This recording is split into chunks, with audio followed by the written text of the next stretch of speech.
Which it is worth pointing out that that is new in the newest version of the combo randomizer. As it looks like we're getting started. There are customs priced for both Zelda and Super Metroid available. Do you think any of our runners are going to check Brinstar, or do you think they're all going to head for Zelda? I'm more likely to believe they're going to all head to Zelda, especially since this is normal logic. So the only item that they would be able to logically access right now is the vanilla morph ball at this point. So we're probably just going to see them all zip straight into Link to the Past here. And just some bombs on the island. It is worth mentioning for folks who have been watching the tournament. You'll probably see a little bit different strategies in this race because when you're competing against 16 people, doing consistency isn't necessarily important. Sword and Link set. So Now you'll probably see more risks. Sword might convince a couple of early back of escape plays. I'm pretty sure that was 2 crystals in the light world with a blue pendant at Tower of Hera, but I'm going to have to see the other runners check that one out first. Because I blinked and missed it. Yeah, if there's anything that watching these races has taught me, is that you got to watch for your map checks real quick. We have 2 very good tree pulls here. We got full magic on the tier, I want to say that was the 2, and bombs on the tier 3. Uncle just having some super missiles.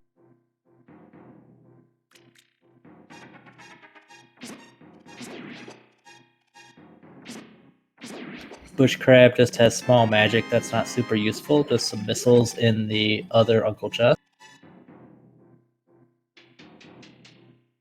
Alright, let's get a Lumberjack look here. That is Plasma Beam in Lumberjack, so our runners are probably going to have to live without that unless Pegasus Boots show up and it happens to be an Agaseed. Yeah, Plasma Beam is one of those items that's really good, but not required. So this is going to present a very interesting scenario for our runners, depending on what the seed calls for this time around.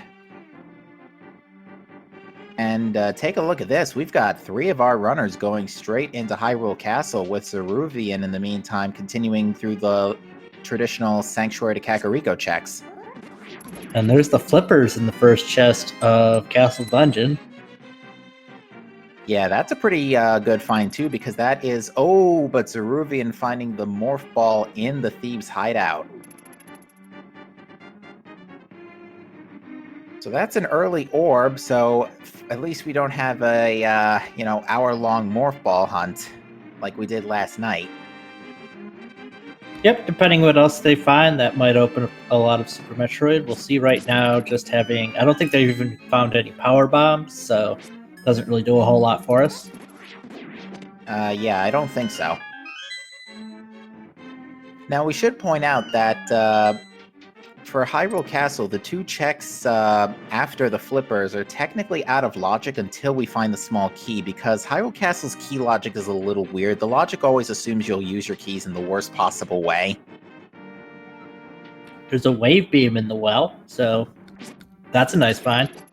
Okay, wave beam's a good alternative while we try and think of other offensive weapons in case Plasma Beam doesn't end up becoming a thing. We also get Cane of Burna in the well as well, which is a great safety item for A Link to the Past.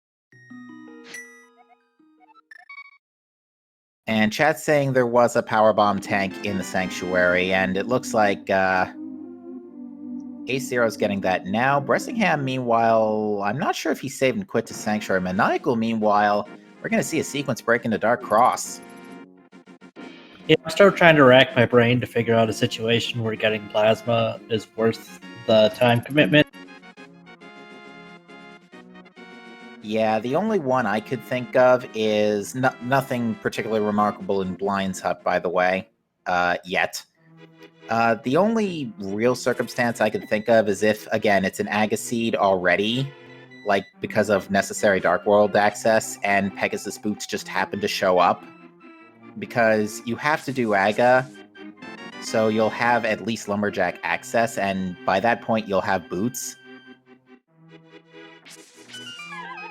Sure, I was just trying to think, like, if you got to Mother Brain with this charge beam, would it be worth it to get at?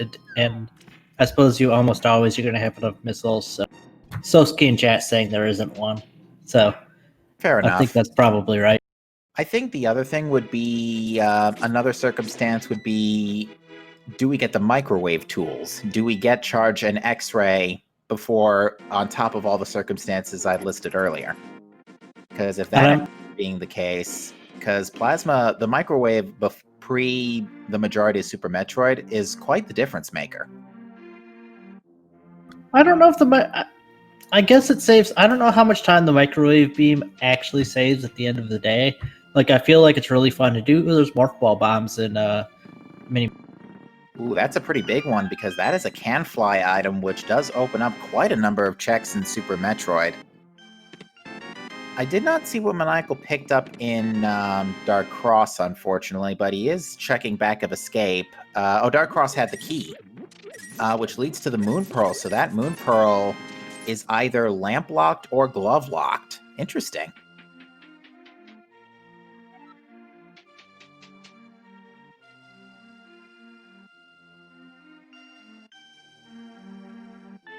Zeruvian giving us... I'm sorry, you first. I was just going to say exactly the same thing. The race game just has some missiles. Yeah, so this is pretty good news for our runners. They now have already a Sword, Morph Ball, and Moon Pearl going into just our Sphere Zero checks alone here. Although, to be fair, the Moon Pearl is currently out of logic. Although we do have the Flippers checks right now, which are in logic, so we could see Lamp or Glove show up from those.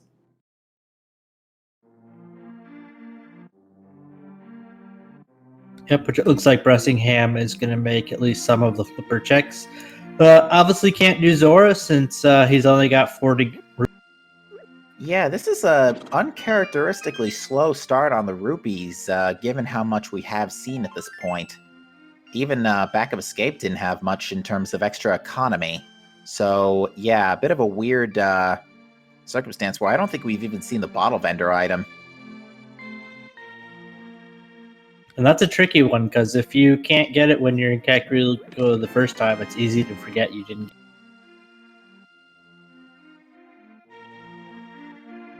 Just some extra sticks from the bridge guy.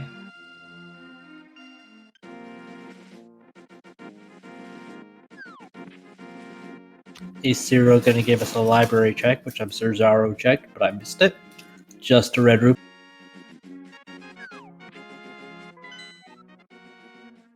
Oh, and I am mistaken. We actually got a nice freeze frame from Ace Zero there. It is all 3 blue crystals in the light world. Fascinating. And Solsky, I don't believe anybody's had enough money to do the bottle vendor yet. Nobody opted to do like the well to farm up. Ooh, there's the hammer in a waterfall. That's a nice find. Yeah, that's a great find. We're now literally just a glove away from Dark World access at this point.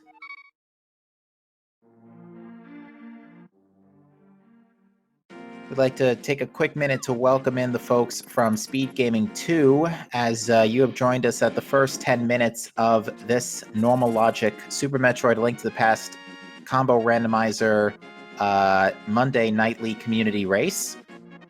We've got a pretty interesting start here, as we now already have a Sword, Hammer, and Moon Pearl, and Flippers, which Flippers led to the Hammer, so we've got a fairly interesting start here.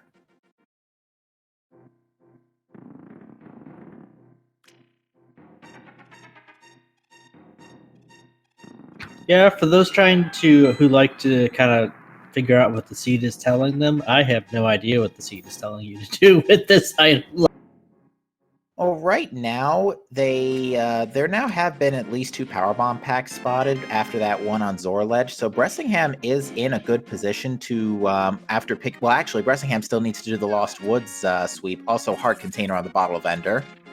Morph Ball was in the Thieves' Hideout, which Bressingham is going to get in any second now. The bombs were in Mini Moldorm Cave. So we have Morph Ball, and we already have a Can Fly, so that puts a lot of checks into play. That puts Gauntlet in check, because that only needs a can fly, and we have plenty of bombs.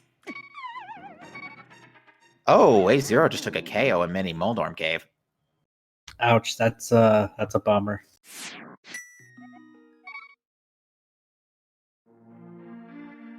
Actually, one thing that has been gracious to our runners is that the 3-bomb drops have been placement has been quite convenient, allowing them to not need to buy bombs for their trip through Kakariko, which that's already a pretty money-starved seed as it is. So another $50 burnt would not have been pleasant, to say the least. Looks like Zaru's doing the Dark Cross. We'll see if he continues into the back.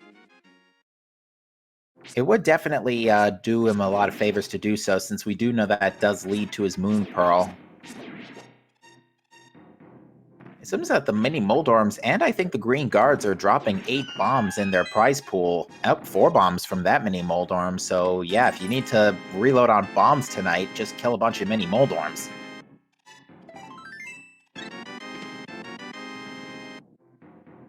I would wager... it's hard to say whether or not our runners may dip Eastern at this point, because Eastern is a crystal, but we can't complete it without a bow, at the very least. These runners could easily, not easily necessarily, because it's not easy to do dark rooms without a lamp anyway, but these runners could probably do a lampless Eastern. But it would be very interesting to see if a bow shows up, and we've actually got Maniacal going to that neighborhood right now. Yeah, which I think is a little surprising. We'll see if he actually is just checking Shasharala and not going to go into Eastern, but I feel like the Eastern play is it's a game. Oh, and Zaru takes a death and making his way to the back of this game. Ooh. And the green pendant is an Ice Palace tonight. And there's another sword and the book in the back of Sahasra's closet. So we have a nice early Master Sword for our runners. This is kind of both good and bad news, because Master Sword is the second key to Aga 1. The only one we're missing now is the lamp, which may have to show up relatively soon. But the thing is, if we find the lamp, that also puts the Moon Pearl in logic, so... the real thing our runners want to find before too long is a glove. I don't know if that's going to be true for everybody, because me personally, with that plasma on bumper ledge, or on lumberjack ledge, I'm actually hoping that it's an Agaseed, so that I'll have an excuse to go.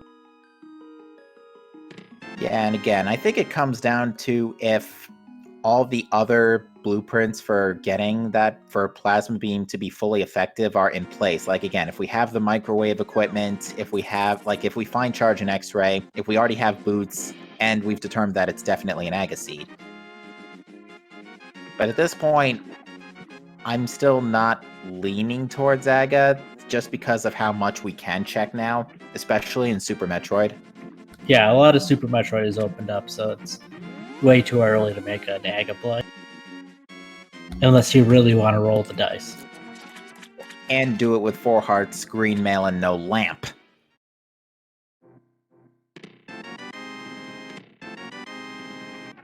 Alright, A0 finally getting the hammer. I don't think Maniacal's been to Mini Moldorm Cave yet, so I don't believe he has his bombs. Nope, I don't believe he has done South Hyrule. We have seen 4 heart pieces, though, because I just noticed Ceruvian got a full heart container refill from Mini Moldorm Cave, so we're at 5 hearts so far. But yeah, still green mail, still not a lot we can do in A Link to the Past despite what we have seen. And Eastern not holding out too well for us either. I saw the big key. I'm not sure if we saw an item in the second chest. Yeah, I missed it as well. And it's Bressingham has reset back to Super Metroid.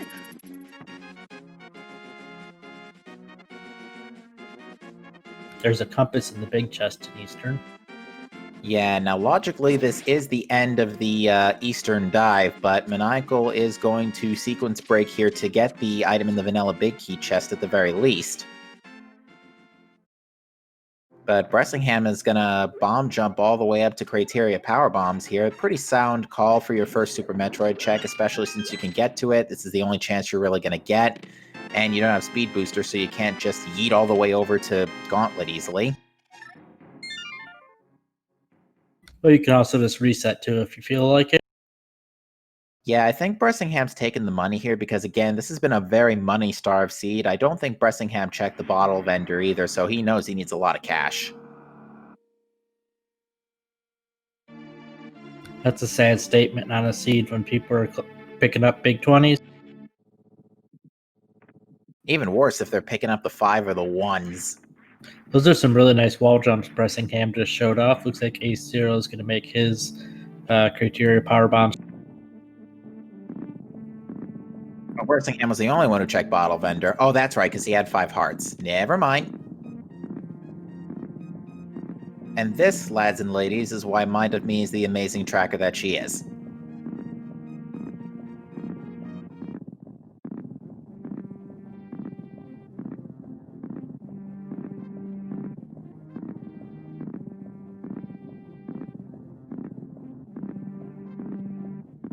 So Bressingham is going to go ahead and go through the gauntlet, which is in logic courtesy of the can fly provided by Morph Ball Bombs. So we can do this. I think 2 energy tanks is logically enough to get over here, but I'm pretty sure a couple more energy tanks would have shown up in Burnstar anyway. Yeah, there's so many energy tanks that it's hard to go a long time without finding. Gauntlet, unfortunately, not really paying out for our runners this time around.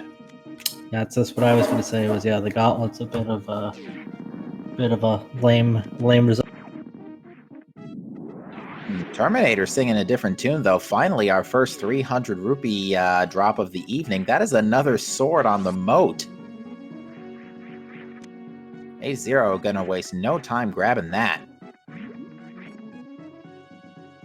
We got Maniacal checking out the desert. Ooh, this is an interesting play, especially Desert. I'm not sure I agree with this, actually, unless he saw something big on Desert Ledge that I totally missed. And no, it's just missiles, never mind. Because not only could this dungeon be boots locked, it's uncompletable without a glove, and we don't even have a fire source either, so... Yeah, but I think if you're going to make that play to do Eastern, I think this is a more defensible play than doing Eastern without the bow and the... Ooh, there is Charge Beam in the back of the Speed Booster bridge. I didn't see what Zora's Ledge had, but Zaruvian did go and pick it up. It was power bombs. I also just blinked and missed what was on the torch. I did see a big key in the first chest, though, so Landmolus, and there's a small key, so Landmolus is not boots locked. And it's just a compass on the torch, so yeah, the dungeon's not boots locked. Yep, but as you mentioned, it is gloves locked, so unless Maniacal gets very lucky and finds the glove in one of these next 2 chests, he's going to have to... Well, there's one of our green rupees that Bressingham just tripped over. Oh, there's another one. Yep, Maniacal finding another green rupee. Puts him at a nice even 50. So that's a red boomerang in Desert. It is good that's both items in Desert, which means you don't need to come back here until potentially you're doing Misery Mire with the mirror. Yeah, that does mean you could just zip right on through. So Maniacal's gonna nope on right out of here and go check Agina real quick. And A0 in the meantime is falling down Red Tower.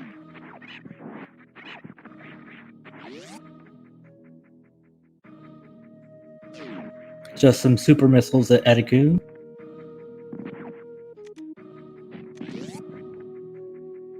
Maniacal checking Agina. Meanwhile, A0 getting another big 20 out of Spazer. Alright, so our rupee situation is starting to come to life a little bit with that 300 in Terminator, but we're still quite a bit behind considering all manner of things we might still need rupees for today. Yep, and Maniacal just found some power bombs in Agina. I feel like I might have said that twice. Yeah, so that puts Maniacal's Powerbomb situation at 10 as well, because I don't think he went to Zora. Yeah, definitely didn't go to Zora because he doesn't have Hammer. So yeah, Maniacal's Powerbomb situation is definitely a lot as safe as everybody else's. The only unfortunate thing is, Ceruvian took a bit of a acid bath there. Yeah, dipped his toes in the acid a little bit longer than he probably wanted to. And just a nope tank at Kraid today.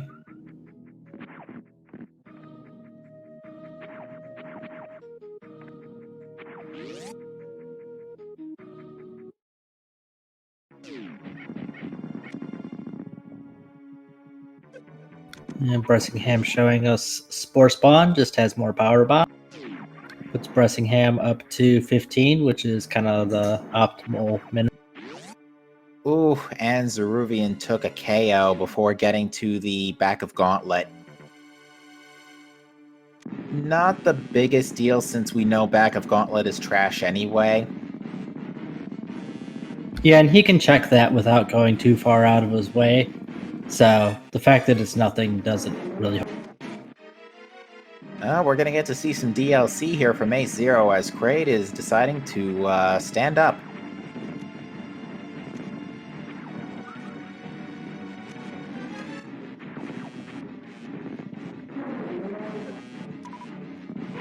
And he's sitting back down. Yeah, pretty decent backup kill overall. So Ceruvian is reset again as a result of seeing that Bomb Teresa was nothing, because all of our runners except Maniacal have bombs, so that fight will trigger. Yep, and Bressingham just found a piece of heart in the wave door. Yeah, and Kraid only giving missiles isn't going to do us any favors, unfortunately. So I'm trying to think where we go from here with our current equipment. I don't think we have logical access to Rex ship. I don't think bombs let us get there. Ooh, Spazer in Green Hill Zone. So Wave Spazer is nice, considering that's probably as good as they're going to get, minus Ice Beam, if we don't find a good reason to get that Plasma. Yeah, finding Spacer, I think even if they do end up having to do AGA, I bet that most runners would just be happy with Spacer. I'm pretty sure Retro Burnstar just had 2 energy tanks back-to-back there. Bressing does have way more energy tanks than anybody else. Meanwhile, we've got Ace Zero looking at the Norfair Business Center real quick, and this does give us a quick look at Death Mountain, so we will be able to at least check. Logically, we can get the item in Spectacle Rock. That's about it, unfortunately. But I imagine if our runners do go to Death Mountain, they will still rescue the old man anyway. They can do lampless Death Mountain pretty smoothly. Yeah, that's a pretty easy dark room to do, and having that save and quit point right to the Norfair Business Center is so. It'd be really interesting to see if they also do by chance give us a Dark World map check, just to see where those 3 pendants are. The other 2 pendants, I should say, are hiding, because we know about Greed Pendant Ice. That's about it. Oh. And there's our glove at Billy May. Yep, that is our Dark World access. Unfortunately, Bressingham is still missing the Moon Pearl, but I wager that he might be thinking about Back of Escape now, since he's pretty close to the nearest portal. So it looks like the glove was our logical access to the Moon Pearl and not the lamp. Although, who knows, lamp could show up at any time.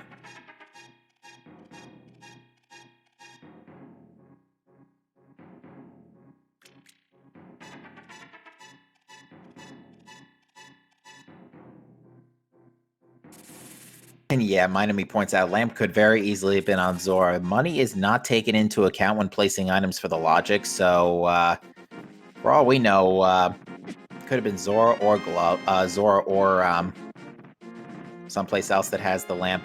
The old man, for some reason, gave us his shirt for rescuing him. Bressingham found the bug net in the old Mother Brain location. That's pretty nice, in case a little fancy weapon for Aga 2. But at this point, I would say Aga 1 is most definitely dead at this point. We have Dark World access, we have Hammer, so... Half magic inside Spectacle Rock. Ooh, that's a good time to find it. That is Ice Beam in the Shaft Supers, meanwhile, so that's our last unknown beam. So 25 minutes in, and we now know where all of our beams are. Yep, it's worth noting the Ace Zero deciding he doesn't want that half magic. Maniacal forgetting he has Wave Beam and just does the gate glitch anyway. Yeah, it's I imagine that's just comes down to muscle memory. They're so used to doing it that without Wave Beam that they'll just perform it flawlessly anyway and probably take about the same amount of time. 5 arrows in Crumble Tower. Nobody's arrow capacity upgrade, rather. No one's going to bother picking.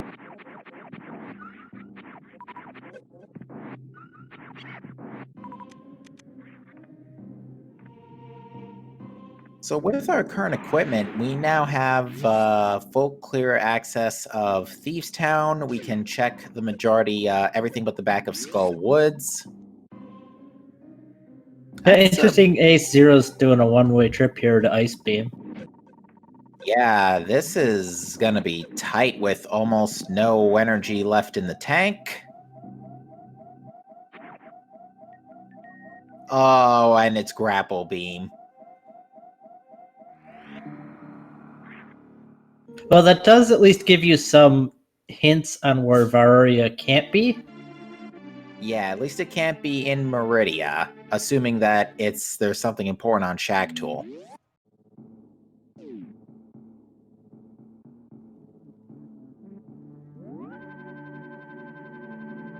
Meanwhile, Maniacal getting the energy trove that is Retro Brinstar. That grappling beam, well, we need Variosuit for that first, but that might be our way into Wreck Ship unless we find a different way in. Yeah, I believe Space Jump or Speed Booster would put Wreck Ship into logic. Yeah, I'm not sure if High Jump Boots do the same thing. I don't think so, though. Maybe High Jump Boots plus Gravity. I'm sure some of our resident logic experts in chat can clarify that one for us.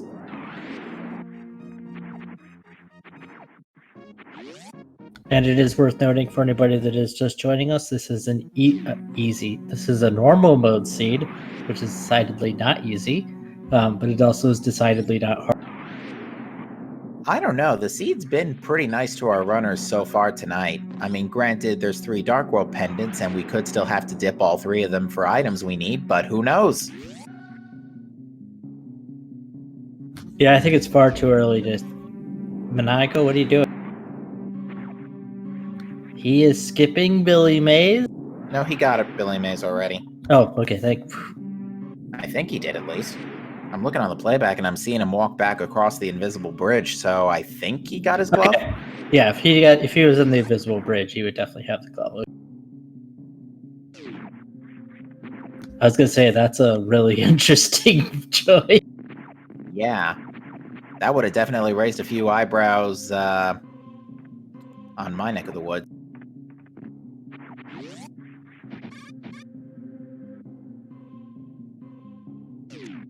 But yeah, given what we have seen at this point, I think we might be going back to A Link to the Past sooner rather than later.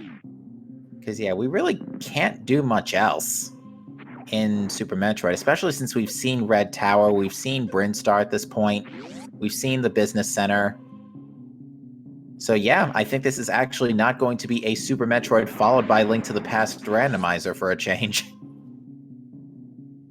Yeah, it is possible someone decides to really break the logic and if you can horizontal bomb jump, you can horizontal bomb jump direction. Again, obviously that's not in logic, but some runners view logic more as a guideline than an actual rule. Yeah, I don't think they're gonna sequence break wreck ship at this point because there are a couple of items that would be out of logic anyway. I think Spiky Room of Death is not in logic, even with IBJs. I don't think they can get up the water. And they can't do wreck ship reserve either. So yeah, that's I would say wreck ship is probably a big question mark if anybody decides to do that. Well, again, when you're racing with 16 other people, it's less about making consistent plays and more about making the gamble that nobody. Also, I'm sorry, was there a boss on A0 screen just a second ago? I don't think so. Yeah, I don't think so either. Yeah, I mean, no, that boss. There's usually not a boss in that room, so I mean, why would there be one? Yeah, with missiles doing 100 damage compared to pea shooter charge beam, compared to pea shooter beam, which you're normally supposed to have for that fight. Yeah, that's pretty painless.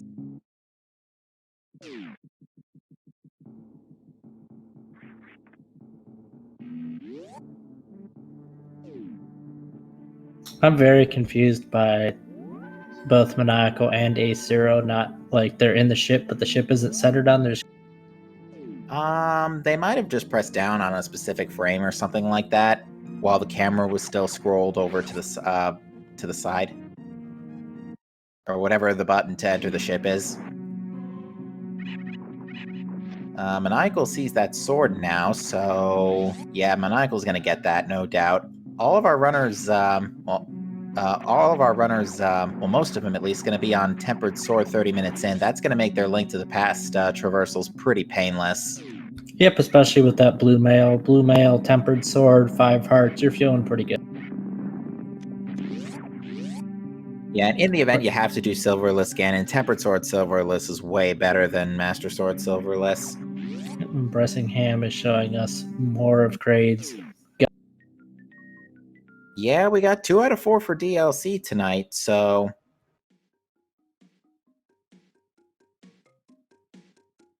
Somebody needs to get Kraid on a diet.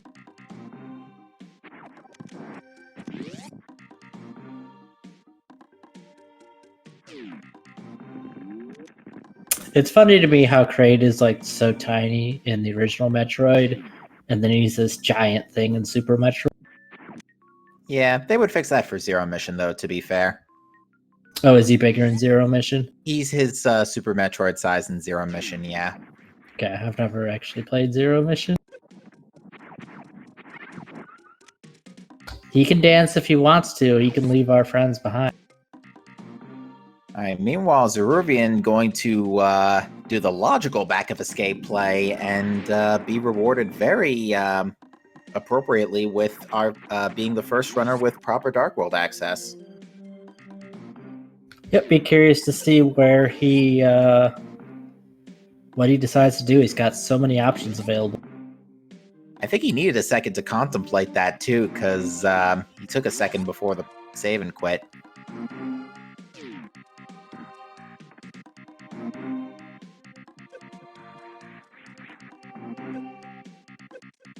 I'm embarrassed that I don't know this because I watch a fair bit of Maniacal streams, but does Maniacal moonfall? Does anybody in chat know? Because he just went down Red Tower with no moon. I do not know the answer to that question, unfortunately.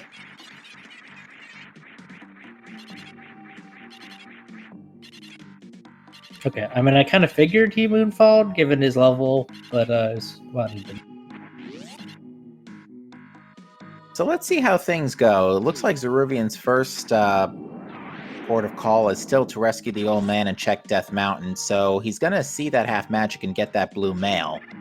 We'll see if he chooses to get it. I feel like Zaru's likely to get that half magic. That said, he probably will prove me wrong. Well, it does also give you a full magic refill, which currently we have no way to get from any of the current crystal dungeons. So well, there is would definitely the full magic tree pull. Very true. Although there really aren't any of those on Death Mountain. What do you mean, mean? Something named Death Mountain has no tree? Well, there's plenty of green stuff, but it's just rolling at him and it's causing heart issues and not the kind of green stuff you want to be, Oh, A0, Hold on a second. Did he, Oh, never mind. Zaru is now a gold. I'm not even going to attempt to guess what that lizard thing. I'm sorry, say again? Whatever Zaru's sprite is. Oh, Zara's a Dragonite from Pokemon. See, I was going to guess Charmander. I've never played Pokemon either, so I don't know any of the Pokemon. And Maniacal has not allowed Crate to stand up tonight, so we do not have the full ballroom. Yep, showing off a neat little way. If you time your missiles and then super missiles correctly, you can do more damage than the game intends you. Not to mention, the game doesn't intend you to have super missiles before Crate anyway. I don't think so, at least. I think it thinks you'll do Spore Spawn first. Maybe. Yeah, probably. To be fair, I haven't actually seen a normal, like, developer-intended run of Super Metroid in such a long... Oh yeah, there's super missile blocks to get to Kraid, so you... That's true. Obviously. And Zaro did pick up the half mag. Yeah, he's gonna check high jump real quick, probably, but then it's probably gonna be right back to A Link to the Past, I would wager, because I don't think high jump had anything of note.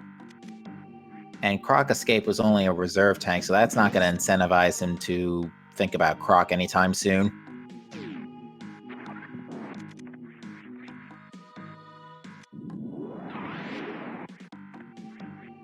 Base Zero is going to be making his blueprints checks shortly. Had to think about whether he wanted that space. Yeah, I think he checked Lumberjack, so I think he does know Plasma Beam is kinda pretty deep in the chain. It's gonna be even worse if Pegasus Boots are in GT, and it's like, well, definitely wasn't getting no chance of Plasma Beam from the start. We'll see if Maniacal... He's got the health to do the Hell Run to the Ice Beam and pick it up, so we'll see if he gets that ground. Yeah, I know somebody else did successfully complete the Hell Run. I think Bressingham successfully completed the Hell Run. And he was about to... Oh, he is saving and quitting. And not getting the half magic.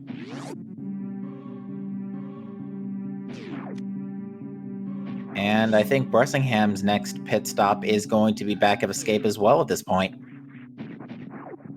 Yeah, I think with those gloves, that's one of the first place you go, and exactly because it could be the Moon Pearl or something really nice like a... Yeah, not to mention it's 3 items in very close proximity in a game of over 300 checks.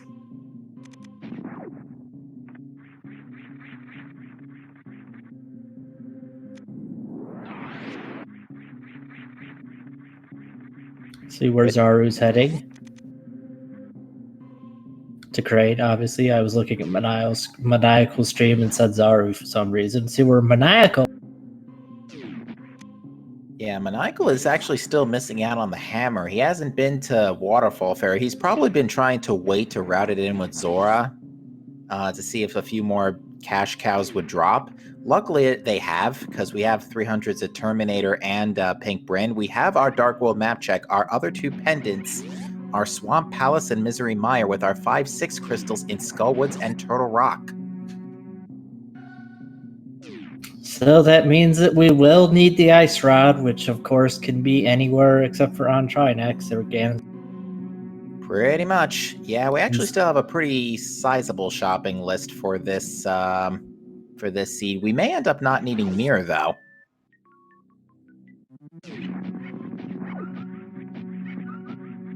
Was Swamp Palace a pendant? I thought Swamp Palace was a crystal. No, Swamp was a pendant. Oh, Swamp okay. and Mire are the other 2 pendants.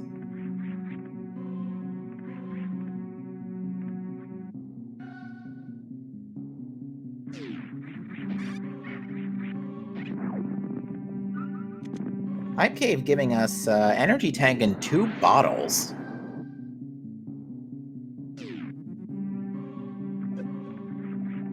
So yeah, two bottles are nice, but not really what we're looking for. So yeah, Cave formerly known as Hype. Yep, and Bressingham is going to be checking the pyramid ledge here shortly. I feel like finding the ice beam up the shaft supers is kind of a Yeah, that's a big fat question mark as well. Because because Ice Beam saves you 15 power bombs in Torian, and it is the faster way to get by, but at the same time, Shaft Supers is a little out of the way. Not to mention, we still don't have Speed Booster anyway. and getting it. I don't think any of these runners would have a problem, but I know at least for me, getting that without being able to freeze the little bouncy guys is super. Yeah, that's the thing that sucks the most. The item you need to freeze them is locked behind the things. Yeah, I'm going to be really curious to see if our runners end up, if they get speed booster and it's not in Ganon's Tower or something, if anybody does go back and pick up that ice beam. I want to say ice adds a lot of damage to the beam combo. It definitely does a few favors, but it really doesn't add a lot. The real damage dealer is Plasma Beam.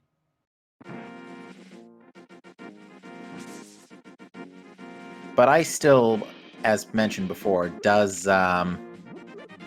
still do you a ton of favors for Tori. Catfish just showing us a big 20, which Bressingham says nope. Yeah, Bressingham's pretty solid on cash at this point since he now has 750, which is enough for Pod, it is enough for Zora, it is enough for Bottle Vendor, which he already got anyway, so I know a couple of runners still missing out on Bottle Vendors, so... Maniacal's finally doing his South Shore checks. He's going to feel a little silly, I think, finding Morph Ball Bomb. And Morph Ball Bombs and Hammer. Hammer's probably going to be the bigger pain in the backside for him.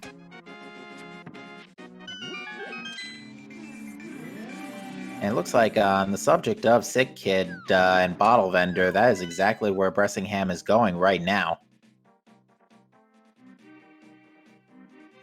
Just for getting some missiles from the Sick Kid. No wonder why he's sick. Those missiles probably put off harmful radiation or something like that.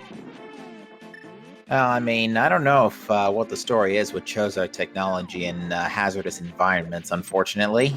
Maybe Prime 4 will answer that a little.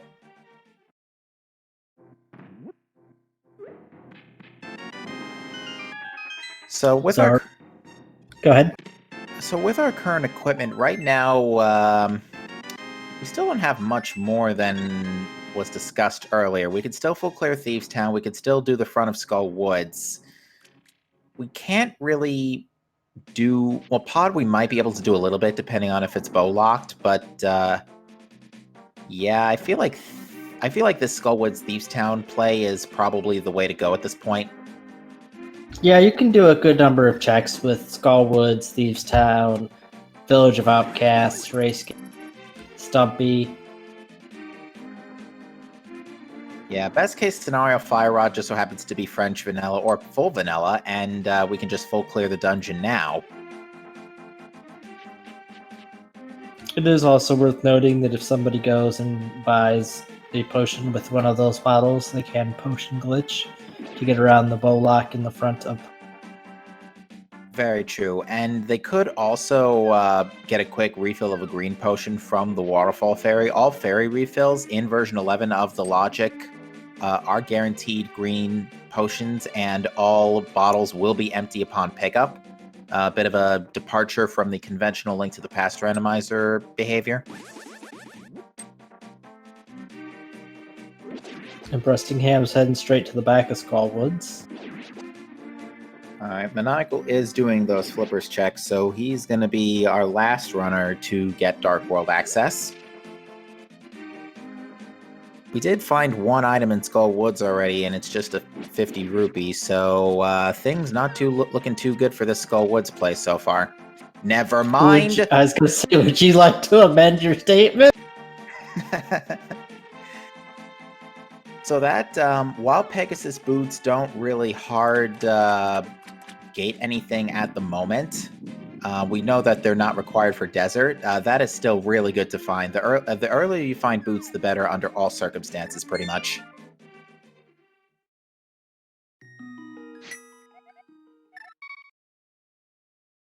It's going to be even crazier if Skullwoods or the Fire Rod just so happens to be boots locked. And get your pedestal hype in, Chad. Ceruvian is giving us a ped check, although I can't imagine it having much at this point. Yeah, some kind of flying bomb. That would be the very definition of not much. Yeah, that's not too impressive. We can eat a ton of flying bombs in Breath of the Wild. Maniacal is going to be showing us what the King Scammer has. Yeah, 45.5 minutes in, this is our first King Zora check. Ooh, there's Space Jump in the C-shaped house in the Village of Outcasts, and Zora has Bombos, which may or may not be. Yeah, Bombos is a pretty good one, not just for the medallion unlock, but it is a heavy-duty fire source, so it may end up, assuming there is progression there, be our key into Ice Palace. We got a lot going on in a short time here. Bressingham is now dipping Thieves Town. We'll be able to full clear this dungeon. First chest is the big key. Yep, and since they already have the hammer, they don't have to worry that they're going to leave an item in the big chest if there is an item in the big chest. Well, considering we still haven't seen any items in the front four, and there's our small key popping up, yeah, it's a possibility. Pendant Ice is not open because they do not have the Titan Smiths. Technically, they need Titans, but they could fake Flipper to get in the front door. You still need Titans to pick up the rock. Oh, right, yeah. And they also have the flippers. So yeah, never mind, you need Titans. You only fake Flipper if you don't have flippers. I would like to see somebody fake Flipper with flippers. Now that would be impressive. It would, yeah. Front of Thieves Town was almost completely junk. Literally only one item, and it was a pack of missiles. So never mind, it was actually completely junk. Yeah, at this point, you got Charge Beam, you got Spazer, ammo's nice, but missiles... Oh, there's more money in the brewing hut, or whatever you want to call it. Yeah, back at the brewery. That's not gonna... Unfortunately, that is a little too late. Zeruvian would have loved to see that before dipping Zora, and we do need at least one medallion this evening because we do have a Turtle Rock crystal. Yeah, so that could be, if Turtle Rock ends up being Bombos, that could be something that Zaruvian last location. He's kind of got that orphaned. Yeah. At this point, I'm actually thinking about our red crystals. I think the only thing Pyramid Fairy could have that might, that would be, well, Pyramid Fairy, yeah, no, because Fire Rod is named for Turtle Rock. Literally, the only thing Pyramid Fairy could have is Bow. That's it. I mean, it could have something terrible like Suits. True. Absolutely, yeah, yeah, not even factoring Super Metroid into the occasion. Yeah, there's a lot of Super Metroid stuff that could be anywhere in Link to the Past at this point. Which, I mean, having Suits would be unfortunate, because that would mean a lot of Link to the Past, followed by a lot of Super Metroid, but it is unfortunately possible. Unlikely, but possible. Yeah, and since Turtle Rock is a crystal, our shopping list for Link to the Past is still quite extensive.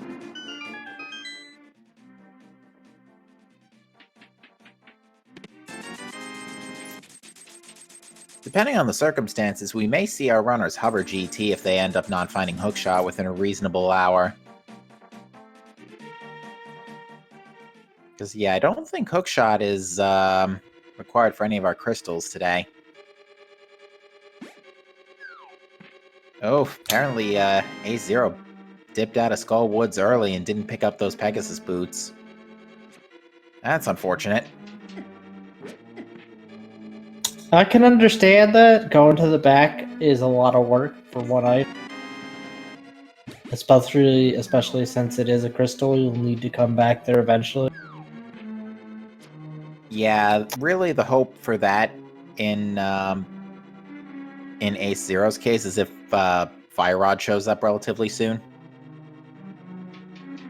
Bressingham taking on Blind. Blind is... Yeah, stuck to the script quite well, and there There is you the go. Fire Rod. Ask and thy shall receive. Are you sure you're not a witch? Yes. I feel like that's twice already you've been, like, calling something before it drops.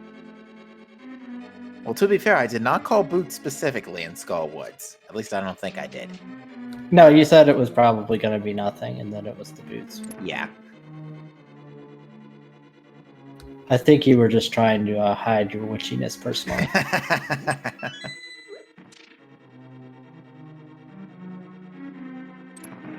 With Fire Rod in tow, that's another advanced fire source for Ice Palace once we get Titan's Mitts.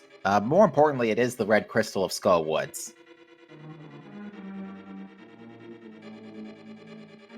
So yeah, unfortunately, Bamos Zora probably ended up being a scam.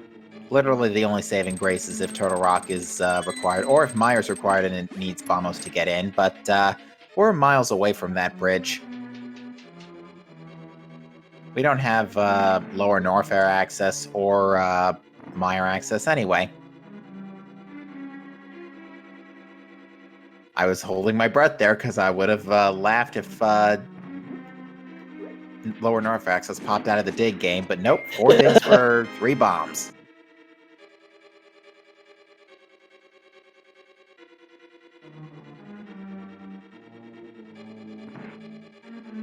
Getting a Stumpy check. I think this is our first Stumpy visit of the day, and it's just more missiles. Man, what are with all the NPCs in this game with missiles? So... Space Jump does give us access to Rex ship, and we could check the front of Pod. That's about it. So yeah, this seed is actually kind of sending our runners left and right a bit here.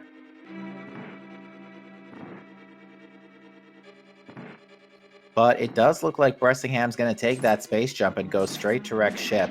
Suitless, yes, but with 6 E-tanks, this shouldn't be too bad. And actually, with Wave Beam in tow, we might be seeing some X-Factor strats here today. They're always really neat to see. It's the special beam attacks for anyone who's unfamiliar with the term. Well, Breck Ship definitely the play because we have a French vanilla gravity suit in... somebody had a name for this during the multi-world race yesterday, and I forgot what it was. Missiles underground? Something like that? Yeah, I never know what to call those. Missiles above water, I think I heard at one point.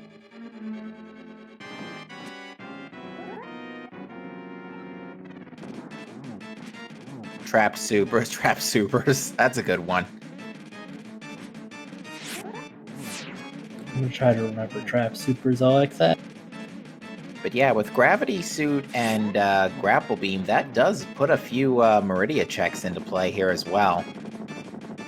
So Bressingham's probably going to be sticking around in Super Metroid for quite a bit. I would imagine A0 might be doubling back for Skull Woods, though, after getting that Fire Rod.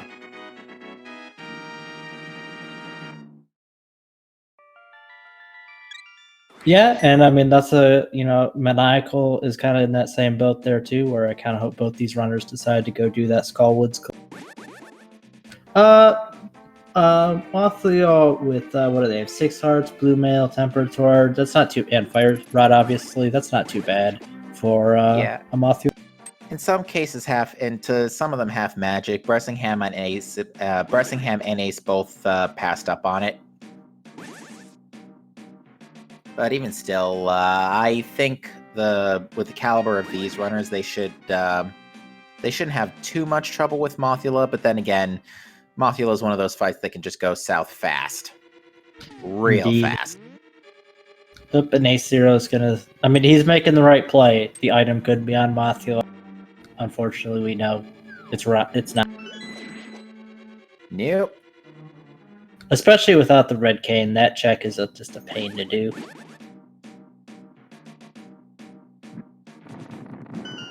And I see Semper Fire Dog in chat accusing somebody of being a Nazgul. I hope it's not me. I promise I never put on a Ring of Power. I'm not familiar with that term, unfortunately. It's the bad guys in Lord of the Rings. Ah. The only thing I remember from Lord of the Rings are the orcs. But Lord of the Rings jokes aside, we do have our Ghost of Argus fight now on Bressingham's screen. Press F to pay your respects for future Argus that'll die so that we can have this boss. Well, may not be the case this time around. That Argus may actually get to live, and looks like Bressingham mistimed his damage output, and we're seeing an enraged Fantoon. Yep, we are seeing a neat thing with Pseudo Screw. If you have Charge Beam, you can charge up an attack, and then if you jump, you get Screw Attack, more or less.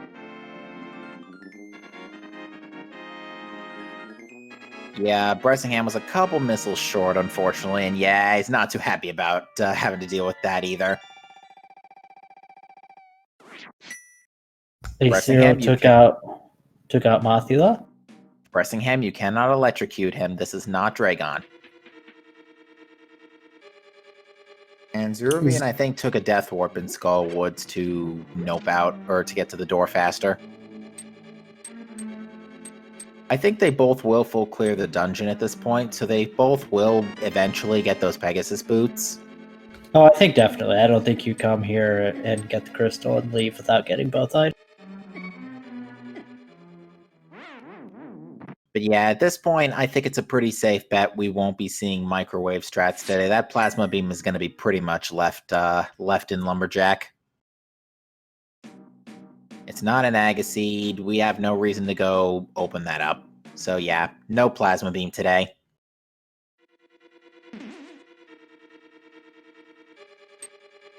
Zaru tunes into I believe those are ropes in this.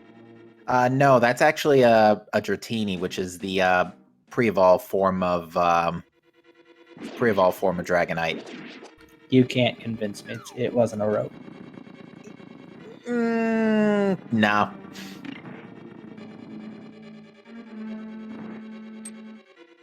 Zaru taking on Mothula with half magic and fire rod. This should be a pretty academic. Yeah, he's nailed a pretty large number of those shots, and there's the last one. A0 now picking up those boots. I think he's waiting for... I thought he was waiting for a Wall Master, but never mind. Yeah, I'm not sure what was happening there. Alright, Bressingham going for Spiky Room of Death. This is a pretty aggressive Spiky Room of Death from him, considering how dangerous those spikes are suitless. Well, hopefully he saved. I mean, I assume he saved. Did. Yeah, he did safety save real quick. Plus, if this is garbage, he can just reset out. Case in point. Man, I can't believe he didn't want those 10 arrows. I think he's pretty good on arrows for the rest of this game, quite frankly. He's actually doing really good on super missiles, too. While we have charge, so ammo isn't nearly as critical, 40 supers before Ridley is still very good. Yep, Ridley, of course, taking 30 supers to kill, so if you have extra, that just means that if you miss, it's not that big of a deal. Zaru and Maniacal getting their boots at basically the same.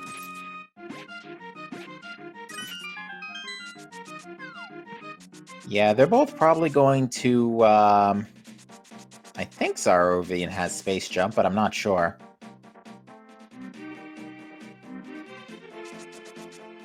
I would imagine they're going to do the boots checks first. Bonk Rocks. They can't do King's Tomb without either Mirror or Titan's Mitts, so that's going to be put on hold for a bit. Yeah, Zaru's definitely been in the village of Outcast because he killed Blind, so he's got to have the Space Jump. Well, Bressingham may now press and hold the B button to yeet because that is the speed booster in Rex Ship. That's excellent to find there because that means you're not orphaning that speed booster, right? Well, at least we get to go fast somewhere. Oh, actually, no, we have Pegasus boots. Never mind. I was going to say, we get to go fast in both games. I was thinking about Plasma and Lumberjack again. So I think Speed Booster, unfortunately we still need Various Suit, but that does open up Croc. Yep, and it also does open up Waterway. It opens up Waterway and the Aqueduct of Meridia as well, so yeah, with Gravity Suit in tow as well, that's, this seed is actually pretty much screaming Meridia, I would say, at this point. Yeah, I think Meridia is essentially full clearable. Pretty much, because with Speed Booster, you can at least check Plasma Beam. You have Grapple, so you can check Shack Tool. Yeah, I'm pretty sure it's full clearable at this point. Well, not everybody's going to have Grapple. Maniacal and Zaru both did the Hell Run to Ice Beam to get that Grapple. I'm not sure that the top two runners have made that call. That is actually very true. Shack Tool is not in Logic yet until we find Various Suit. Which could very well be in Meridia, in which case, if Shack Tool is progression, Meridia is a Force Double Dip. But let's cross that bridge when we get to it, shall we? Interesting that Maniacal decided to check the bridge item in Skull Woods. Did he? I guess he didn't check the front for an item. He might not have picked up the Ruby drop yet. He might have only just picked up the boots. Bressingham had to, Oh, Bressingham's triggering his reserves now, just in case, he does have to Shine Spark up, because I don't think he checked the item in Wreck Ship Reserve. Yeah, I would expect him to blind check it at this point.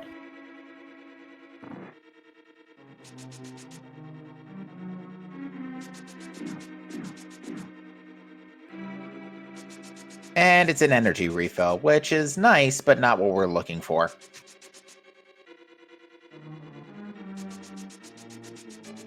That said, Wreck Ship essentially had Gravity and Speed Booster. That's a pretty loaded Wreck Ship. Is that 2 more energy tanks back to back again? What is with that in this seed? New seed logic. All energy tanks must be adjacent to another energy tank. Yeah, fair enough. Alright, we've got A0 deciding to go finish up the desert clear here. This makes a lot of sense right now, since you may not have to dip Mire. This is probably the best chance you're going to get to finish this area. Yep, if you've got the tools, I don't see any reason why you would not just... I mean, you got the Fire Rod to make the fight pretty trivial. You've got Tempered Sword, which makes the fight pretty trivial. Yeah, at this point, where is Bressingham going? I would imagine... Seems like it's in the direction of Meridia. Has Bressingham killed Kraid? I feel like Bressingham Oh no, has. yeah, he's got to go to Kraid first. You're right, you're right. Oh, well, I thought that he had killed Kraid, so I think I'm actually wrong then.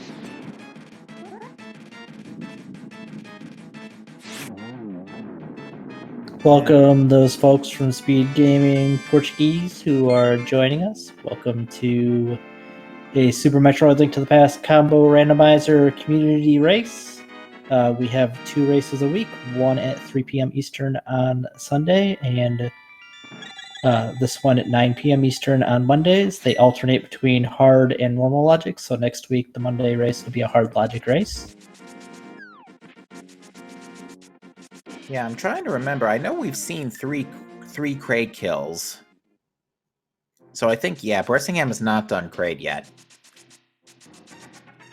Because I remember commenting on the third, that the third was a quick kill and that we don't have a full ballroom. So yeah, we are still waiting for Bressingham to kill Kraid. So yeah, this makes a lot of sense, actually, to just go down Red Tower routing Kraid now.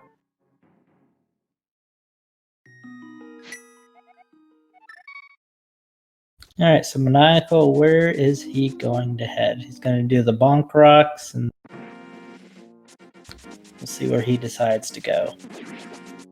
At this point, I think the route is pretty much just is actually forcing all of our runners to go to wreck ship before anything else can happen. Because, yeah, we still don't have any logical way to get to Tower of Hera without either hookshot or mirror.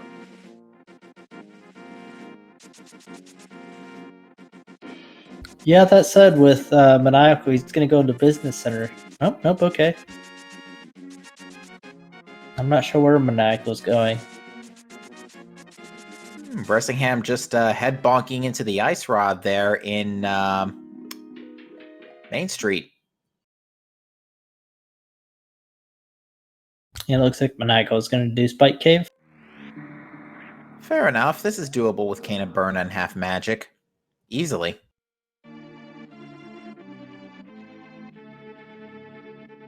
That's a very unfriendly Zelda menu.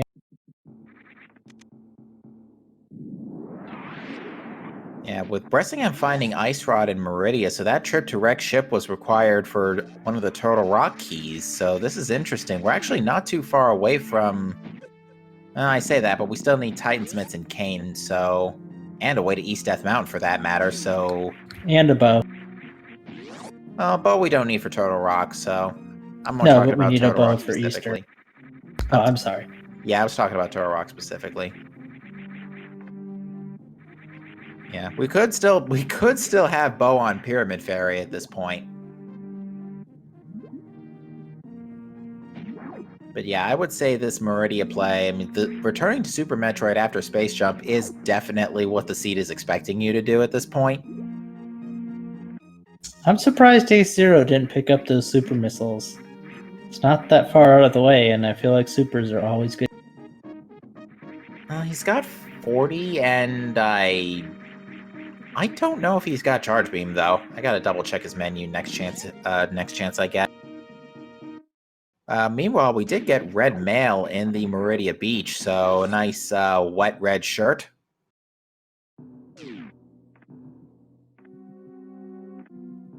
Yet another energy tank in the watering hole. Wait. Where's the other energy tank that's supposed to be right next to it? That's what I was just gonna ask. Where is that energy tank? Watch it be in one of the aqueduct checks. Oh, I fully expect whatever the next item he sees, it's gonna be an energy tank.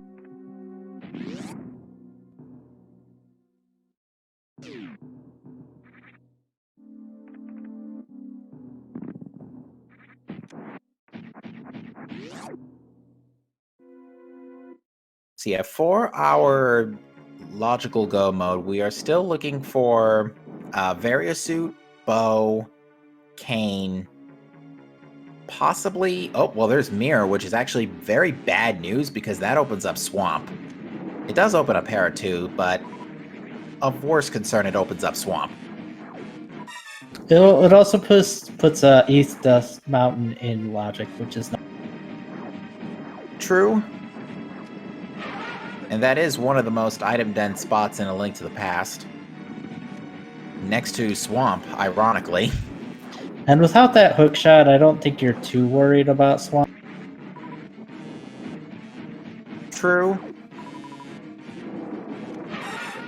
The only reason we have to worry about hookshot is if, well, we need logically we need hookshot anyway because, Moldorm 2 chest and all that jazz, but, yeah, without hookshot, we can check everything up to left side Swamp. Kind of tough to do the diver down maneuver without Kane, but it can be done with bombs, to my understanding. Yeah, I'm not sure which of these runners know how to hover. I know Maniacal can hover. I'm not sure about the others. And Zaru is showing us those X Factor strats there. Unfortunately, he missed, and I don't believe you can shoot until the particles are off the screen. Oh my. Still not having too much trouble with Botwoon, although Botwoon's not exactly given the most cooperative patterns either. Meanwhile, we've got everybody else on the restream fighting Fantoon simultaneously. It's pretty funny. So yeah, they're all getting railroaded, as mentioned before, they're all getting railroaded now into this wreck ship play. We got a simultaneous Fantoon beatdown on the left side of your screen. How about that, ladies and gentlemen? They're almost in synchronous waving, too. Poor Argus. That is pretty awesome, though, to be fair.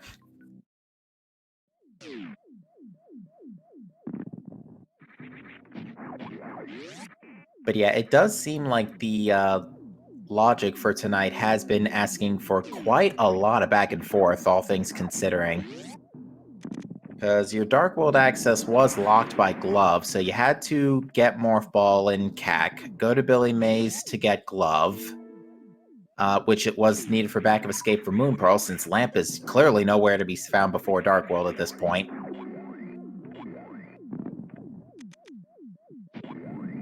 Lamp on Shack Tool. That's my vote. Could happen. Unless Lamp is locking various suit and pot or something. Maniacal says no to another battle. And meanwhile, Zeruvian is now taken down Fantoon, so that's everybody's Fantoon fights out of the picture. And it looks like Bressingham is electing for Shine Spark strats on Dragon here. Kind of integrating it with the X Factor as well. Quite clever, actually.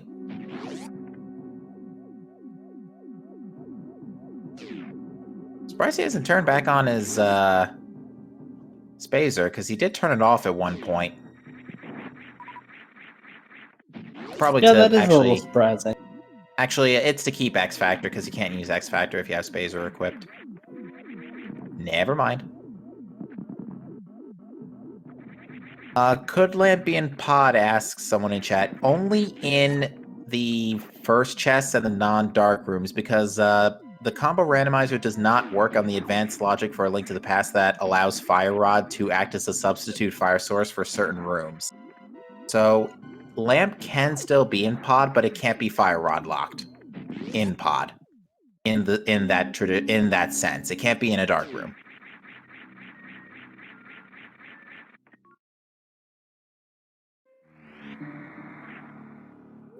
So that's Dragon down for Bressingham, so he's going to take a save, and I imagine this is the beginning of a Sandpit check or a Plasma Beam check. Saving there, I think, means he's going to go check a Plasma. Makes sense. Plasma's kind of a tough check to get out of without Plasma Beam itself, and considering where it is this seed, yeah, we're not getting that. Chat can help me out here, but I believe that Plasma is not actually in logic, because I think you need Screw Attack or Plasma. Like, Bressing has no way to kill the pirates, so even if there was progression there, he would be... Shine Spark Echoes do work. Yeah, okay. Shine Spark Echoes work. That sounds absolutely terrible. It is absolutely terrible.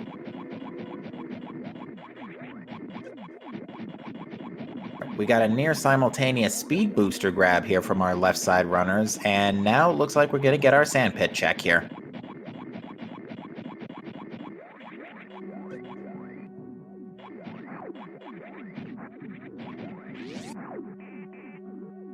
Chat's saying that Pseudo Screw can also kill the pirates. Oh, Maniacal, careful, man. Ooh, yeah, 40 energy, and I don't think he's got any reserves left. He's not going to be able to shine... Yeah, he just triggered his reserves. Yeah, he's not going to be able to Shine Spark up to Missiles in the Sky if he wants to check it. I did not... I blinked a little and didn't see what was in the... Oh, he's Crystal Flashing, so yeah, Maniacal's fine. And I don't think there was anything in the Sand Pits. Oh, no, there was our fourth sword. I take it back. So, left side... right side Sand Pit at least having a sword. Which, in Bressingham's case, that is tempered, so... Because I don't think he got the Sahasra's Closet Sword. I think that's the one he's missing. But we're going to get a nice Shack Tool check at this point. Although... Come on, Lamp. Could be. Although I was thinking... or two, this can't be much. I think it could be High Jump or something. I mean, I guess it could be like Flute. Could be Red Cane. Could Fair be enough. Bow. I think while you're here, and I mean, you don't even have to do any like clipping to get in there. Definitely worth checking. Yeah, this is the quickest opportunity you're ever going to get to check it. Let's see. Survey says... Nope, just extra bombs. And Bressingham's gonna reset that sword. Probably get it on the way out again. After checking the other sand pit. Yeah, exactly. Gonna check the other sand pit, then either reset out, get that sword, or go back around. I could see if Bressing had temper, not necessarily going back around, but I think with only Master Sword, you definitely go for the tempered. Especially with no silver arrows. To answer question, chat, the ice rod was in Main Street Missiles. So yeah, the logic from the way I'm understanding this so far is Morph Ball in Thieves' Hideout to Glove in nothing in the left side sand pit, by the way. To Glove in Billy Mays, to Moon Pearl in Back of Escape, Flippers in Sphere Zero to get your hammer and Waterfall Fairy in the meantime. So then it's to Space Jump in Village of Outcasts, which is your logical way to wreck ship, where you get Gravity Suit and Speed Booster so you can go get your Ice Rod. That's as far deep in the chain as I've got so far. Sounds right to me. So yeah, this is definitely one of the bigger back and forth seeds we've definitely one of the more back and forth seeds we've come across. Yep, and if you like what you're seeing, please do give these runners a follow. If they weren't racing, we'd have nothing to talk about, so it'd be really boring. So please do go give them a follow. Sure, they'll appreciate it. Big shout out to our tracker tonight, Mind Me, who's tracking all 4 runners, which seems to be an impossible task, but she's really knocking it out of the park, despite what she says in chat. Yeah, and a big shout out to my co-commentator, Captain MD13. And thank you so much, Eleanor Lau. Pleasure joining you on the mic this evening. So Ace Zero took his speed booster and went straight to Shaft Super. I don't remember if he had scouted that with the Ice Beam or not. I believe he did. And considering how close he is to Meridia at this point, this seems like this would be the only good time to go do it, especially if you want to like do any ice clip shenanigans in Meridia. Oh, but it looks like he's noping right back out to A Link to the Past. He might just be saving and quitting to the old man. Oh, you know what? Apparently that's faster way to the ship, I guess? Makes a little bit of sense.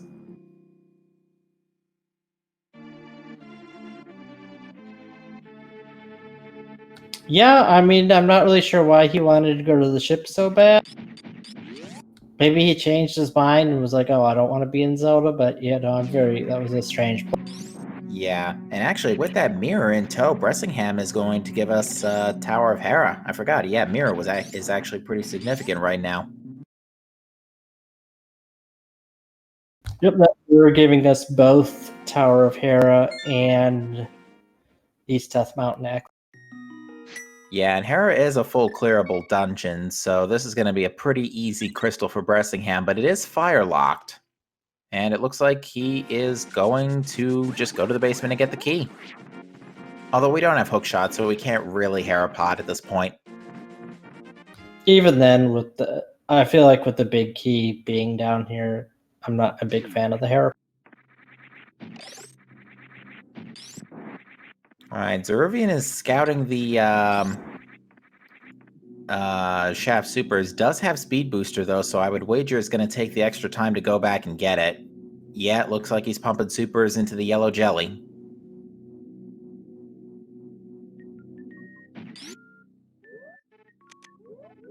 It makes setting up this Shine Spark a little bit easier. It's still a little tricky because it's super easy to fall in that first. You have just enough time to start your spark. Indeed. Chad brings up a good point. We can now check our tablets now that we have the book and the mirror. Yep, that's another thing put in logic. Good catch, chat. Yeah, that's another pair of checks that we can do. I would say the mirror checks are probably next on Bressingham's list if this Death Mountain play ends up not pointing another finger at where to go. Because we can now check King's Tomb with Pegasus Boots in tow. We can now check Graveyard Ledge, K45. So we're starting to get somewhere. But Yeah, that mirror. yeah, the real seed exploder at this point, I would say, is probably Titan's Mitts. Titan's Mitts or Various Suit, quite frankly, and there's our second item in Hera, so nothing of importance here.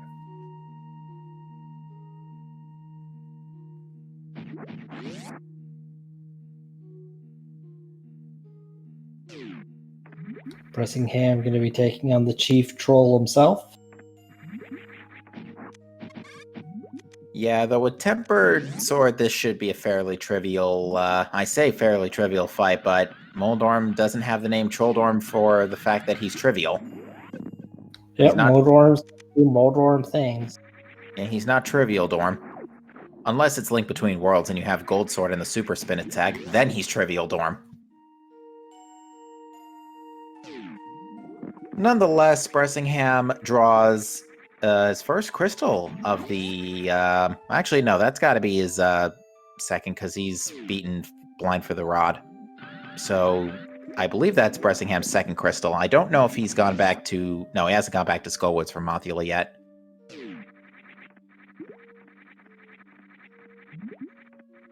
Well, he's got a lot less incentive since he knows he's got both items out of Skullwoods. That looks like just a red rupee on the floating island. Yeah, it didn't look important regardless, but at this point we are now finally getting the East Death Mountain checks, which we have not had access to for quite some time.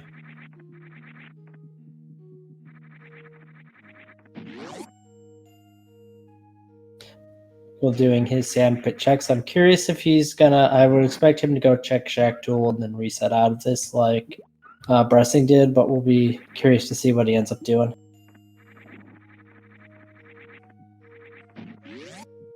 It's kind of unusual to see somebody have more Super Metroid boss kills than Zelda kills, but here... Yeah, the game's been kind of... It's been playing nice for Super Metroid for the most part, but Link to the Past is... well, to be fair, we have logical... Ooh, Screw Attack. That's going to trivialize Lower Norfair for Bressingham once Various Suit does show up, or if he decides to do the Grand Hell Run. Which, it's getting close to the point where we might start considering that if Various Suit doesn't show up relatively soon. There's our last bottle, too, in, not Spiral, Paradox Cave. And a hook shot. Oh boy. Yeah, hookshot is not what Bressingham wanted to see, because that allows Swamp Palace to now be full clearable. And he also didn't check Ether Tablet.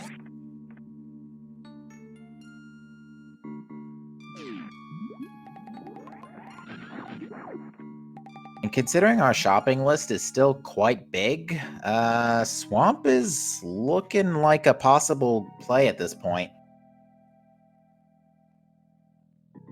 Yeah, and without those mitts, we're starting to run out of locations in A Link to the... Yeah. I kind of think you probably do pod before you do pendant. Yeah, I can imagine these runners doing that, because they can certainly handle the these runners could certainly handle the dark rooms no problem. Their only major handicap right now is the bow. And especially with Mira, they would like to combo pod and Eastern Bolt together, I would wager.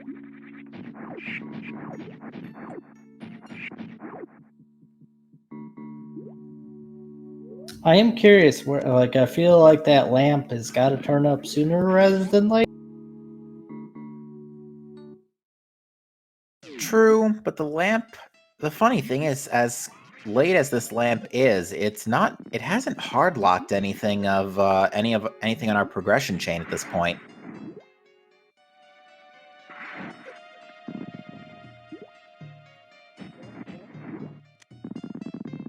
A0 taking out Botswoon, who's my least favorite boss. His hitbox is terrible. Bressingham is going to go ahead and clear out Skull Woods while he's in the area. Yeah, this makes a lot of sense, because just like Desert, this is the last chance, just like Desert in A0's case, this is the last chance you're probably going to get to be in the neighborhood. We know Ped's dead already. Bressingham might check it afterwards, because he doesn't know that.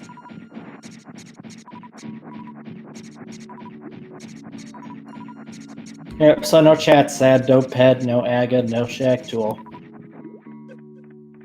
Yeah, no Ped, no Aga, no Shack Tool, but given the circumstances, we could still have a Troll Pyramid Fairy at this point. That's pretty much the only really true troll left, I would say.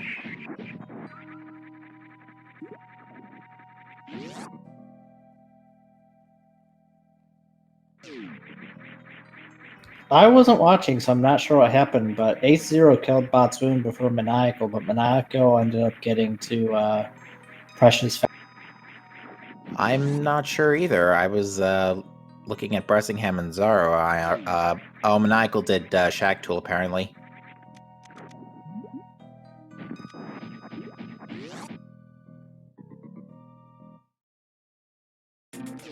No, they're both at Dragon. These two have been pretty much neck and neck ever since Wreck Ship, pretty much. Because earlier we had a synchronized Fantoon KO. To clarify one thing with chat, Mitz cannot be on Cold Stare because we need Titans to get in there in the first place. Kane of Samaria might be on Cold Stare, or Bo. Yep, of course, Kane being on Cold Stare depends on the layout of Ice. Yeah, if there's a small key on Cold Stare, you need Kane of Samaria by the game's key logic. And Bressingham seeing the Plasma Beam and learning, well, no microwave today.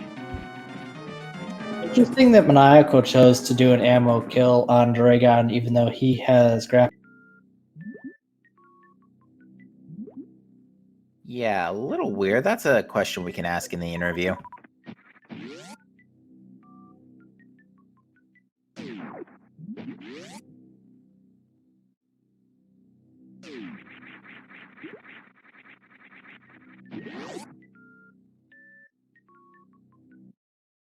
See, I would say the mirror checks are probably the next thing on Bressingham's to-do list. He's going to check Graveyard Ledge. He's going to check King's Tomb.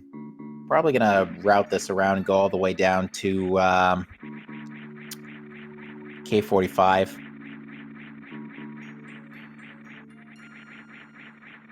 I'll be curious to see where he goes. I could see him doing pod. He's not really in a good area to get down to K45 from North Highway. True. I mean, it's not impossible, but it's a pretty long run. Yeah, probably be more optimal to do a save and quit. Maybe route in K45 with Swamp Palace.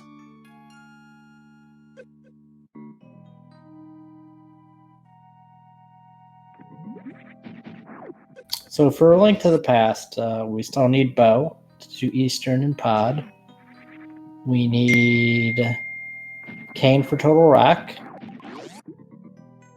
We may or may not need a medallion as well, because we still, despite everything we have seen, we have only seen one medallion.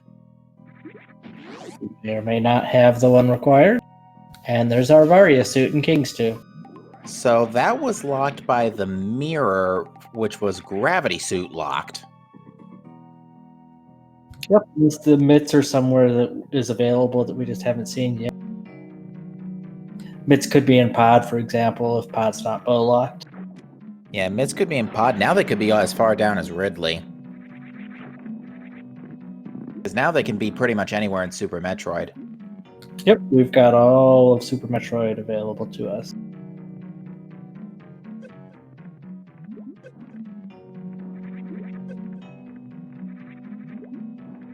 Chat saying, bury me with my Varia suit. The king's final decree.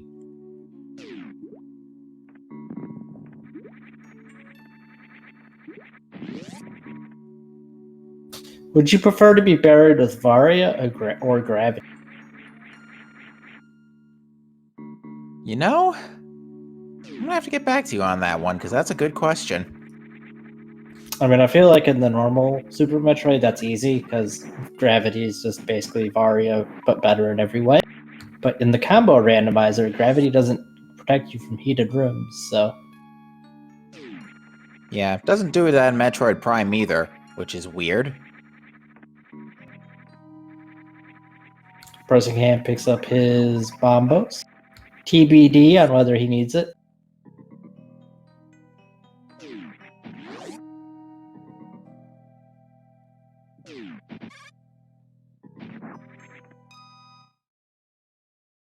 Get out of here with your logic, Shekel Draconis.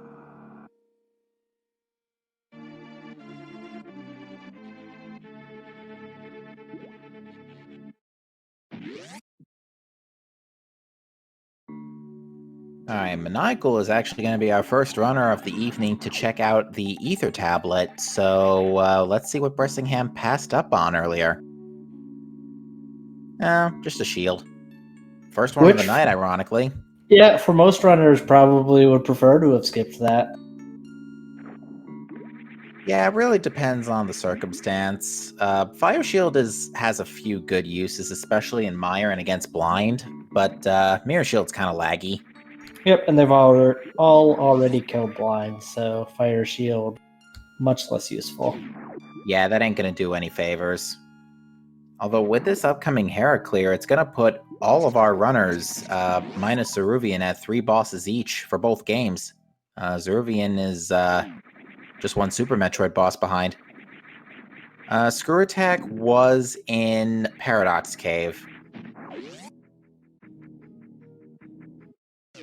along with our last bottle. I don't think Zeruvian has Screw Attack, although I guess I just have to wait for him to jump. I probably shouldn't have opened my... I think Bressingham has Screw. I believe that is correct.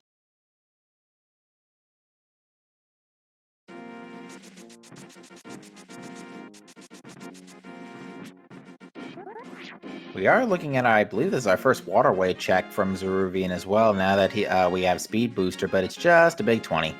That would have been a pretty nasty spot for progression behind a very late Speed Booster, all things considering. Yeah, that's a really awkward location to go check, and checking it so early and having it be nothing kind of feels... So, furthermore, with Variasuit behind King's Tomb, which was mirror locked, that basically confirms that the space jump in Village of Outcast in the Dark World path was your only way to get to Wreck's ship.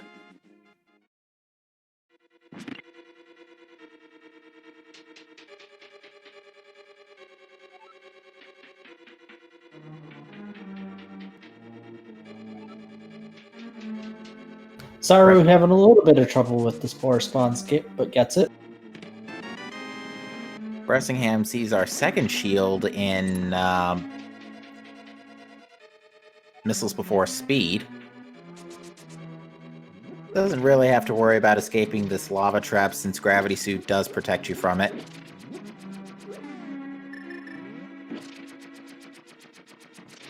And Bressingham is looking really good on Super Metroid energy at this point. He's got 9 E-Tanks, at least 1 or 2 reserves hanging about, and only 1 more boss to kill.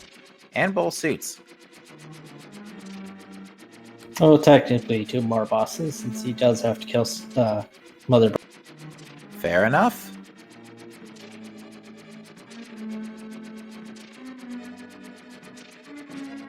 But yeah, now the next real big question is, where's that bow? Because that's one of the big crystal handicaps at this point. Where's Bo? Where are Titan's Mets?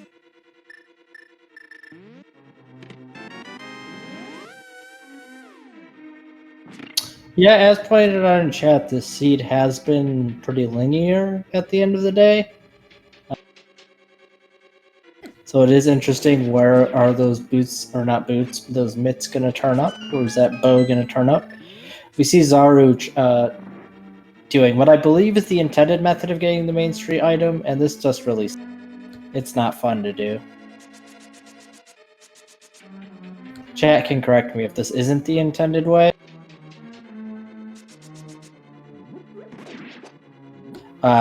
A slightly easier method, if you can do a short charge, is to do it from the door up that leads eventually to Mama Turtle. But Zaru gets it quickly. Good job. Bressingham going ahead and zipping over to Ridley's lair. Yeah, and Zaru's now where that's would be where you do the short charge.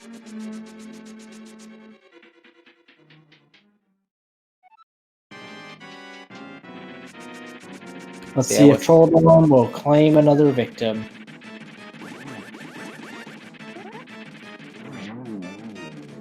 Nope. Trolldorm 0 for 2 so far. And actually, I just realized Bressingham is going to be able to check Meyer area too now, since we can get to that neck of the woods. So we're finally going to get a little more information here. A good number of checks in this neighborhood. We got both Meyer shed checks. We might be able to get into Misery Meyer if Bamos is the entry key. And we do also have Mirror for Checkerboard Cave. Yeah, that's a heck of a question. If you see Meyer is Bombos, do you go? Yeah, that's a tough one, because Meyer is technically, assuming there's no item on Vidi, it is a full clearable dungeon. Bressingham is making Golden Threeso dance, which I imagine is not what he's attempting to do, but it's looking. Yeah, I'm not exactly sure what he was trying to accomplish there. I think he was trying to get him back in the right corner, because it's easy to set up the 0 damage thing if he's in the right corner. Bressingham showing us something smart. He needs more supers. If you go down below 30 missiles, Golden Threeso will just spam the things that drop missiles. Yeah, just to clarify a bit more about Meyer, we can't defeat the boss, but we can check pretty much everything else in the dungeon. We can check the fire-locked side, we can check the vanilla big key chest, we can check the big chest, we just can't get to the boss without lamp by logic. But even then, Ped's dead and Meyer's not even green pendant, so that if Vidi doesn't have an item, then we can just check everything else. Meyer doesn't have a lot anyway, it's only 2 items, 3 keys in chests. Ace0 picking up his hookshot. Brussing has successfully defeated Golden 3. Big Bird, if you will. That's a good name for it. I'm going to have to remember that one.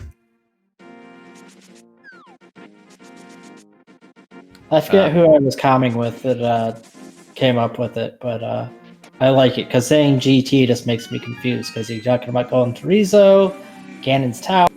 I'm in the same boat with you there, partner. Oh, Checkerboard Cave has another coin, Quake Medallion, which we may need that. It is Bamos to get into the Misery Meyer front door, so we may be looking to see Bressingham take a quick peek inside, quite frankly. Yeah, without that flute, getting back here is a real pain. A real pain, and there's still a fairly sizable probability that we could see progression in the Meyer area this time around. Meanwhile, Ace0, you first. I was just gonna say the exact same thing. Ace0 getting 5 arrow capacity upgrade from Bomb. Ooh, yeah. Strap yourselves in, folks. This is gonna get good. We got 2 different pendant dungeons on 2 different sides of your screen. We've got Maniacal and Ace0 following suit going into Swamp Palace, while Bressingham's gonna check out Meyer.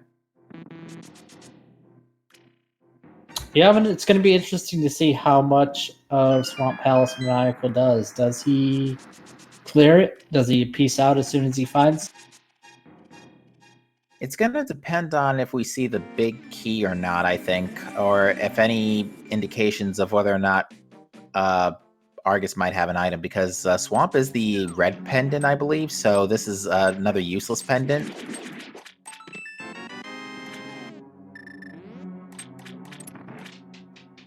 Yep, of course we know the green pendant as Ice Palace, which we can't do without Myth. So the odds of the green pendant being something useful at this point is very slim. Could be the bow, I guess? It could be Bow, it could be Kane. If Kane isn't needed for... Oh, there's the last shield in the first Mire chest. So at least it's not a God Mire today. Which is unusual, because usually you get the God Mire when you don't want it. Although we could get the sort of pseudo God Mire from this chest. Never mind. Kane can also be... Kane could be in Misery Mire, too. Yeah, there's... The thing is, yeah, literally... There's not much where these items that we're looking for can't be at this point. And Maniacal is doing the left side skip a swamp, and it looks like he's also going to do a dive. Yeah, while he doesn't have Kane, this is very doable with bombs. And it's also worth noting that I do believe Maniacal saw that Butter Sword, but he did not bother to reset to get it. Yeah, I think a couple of runners are skipping out on that Butter Sword this time around. Which I believe the time saved by going from tempered to butter is literally against Ganon especially, it doesn't help at all. And there's the map in one of the flooded swamp chests, so I do believe that puts... I think that should put at least one item in left side swamp. I believe you are correct. Ace is doing Diver Down as well, but he's gonna do it in order to get to make left side swamp more efficient. Yeah, but this one's tricky to do because there's that fire snake, and every time you swing your sword, that thing shoots at you. But he gets it super easy. Nice job. Yeah, with the recent discoveries this past winter of the Diver Down and Icebreaker glitches, these left side swamp and Ice Palace have just become so much more convenient to route for the most part.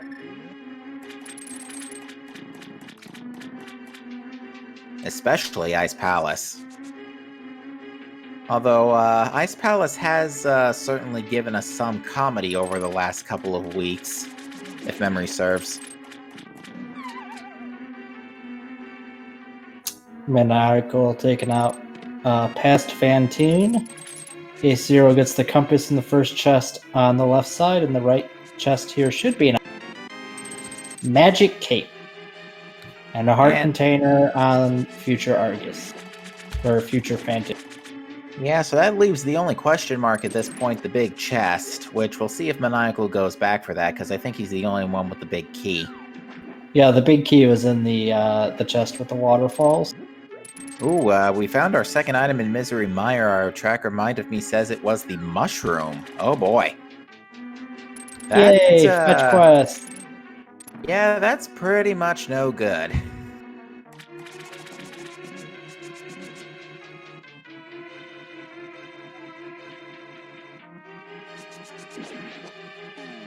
It always sucks to find a fetch quest item in the deep in a pendant dungeon, because you don't even get the validation of, oh, this was a waste of time, or oh, this was a smart.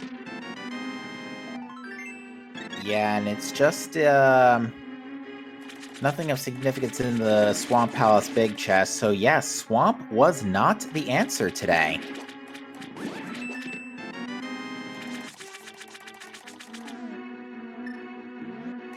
Maniacal not doing Diver Down in this section. Probably due to the aforementioned fire snake of annoyance. So yeah, now we've cleared out a pretty significantly dense area out of Link to the Past, so we are really starting to run out of checks here. We're coming down to the point where we may have to dip Pod, Bow, and Lampless temporarily. There's still a lot of checks in Lower Norfair that are available. I want to say there's probably like 10 outstanding. True. So that's a pretty good density. So I would expect to see all of our runners do that before they do Pod without the... Yeah, I think I can agree to that. Bressingham's probably going to go there as soon as he finishes up Desert. So, Chad, it seems like the lamp is going to be in a really dumb place. If you guys want to guess where the lamp is, I'd be curious to see how trolly y'all... I think as far as my understanding goes, I don't think you need the lamp to get to... Do you need the lamp to get to Mimic Cave, or is the room right before it dark? I don't believe you need the lamp. I think I've seen lamp in Mimic Cave, so... No lamp needed for Mimic Cave. Okay, so yeah, I'm thinking it might be as deep as Mimic Cave at this point. It could happen. I know it can't be on Laser Bridge, because you need a little bit of lamp light just before that. Yep, I see chat's got, we got the first pod chest, we've got, GT tile room. I don't think that's possible. Yeah, that's not possible, because Pod is a crystal. I like the way you think, man. Yeah, unfortunately. And then Croc is another suggestion that I see, and I think I'm gonna go with Croc. That seems like... Yeah, actually, that is a good point. Despite how many... Wow, Zeruvian having a bit of a Metroid entourage there. Gotta get him on his way out of Meridia. I think he had every single one of them right behind. I think I counted 6, but there might have been 7. Oh, we get our first look at not Graveyard, K45 while we're at it, and also just missiles. So mirror checks, so far the only favor the mirror check has given us is the various suit in King's Tomb. Michael checking that pad now that he's got a pendant. Disappointed to see that it was nothing. That means that he just wasted a whole bunch of time in Swamp Pal. Yeah, I can imagine the literal frustration in it, considering he was banging his head against the wall of that log for a split second.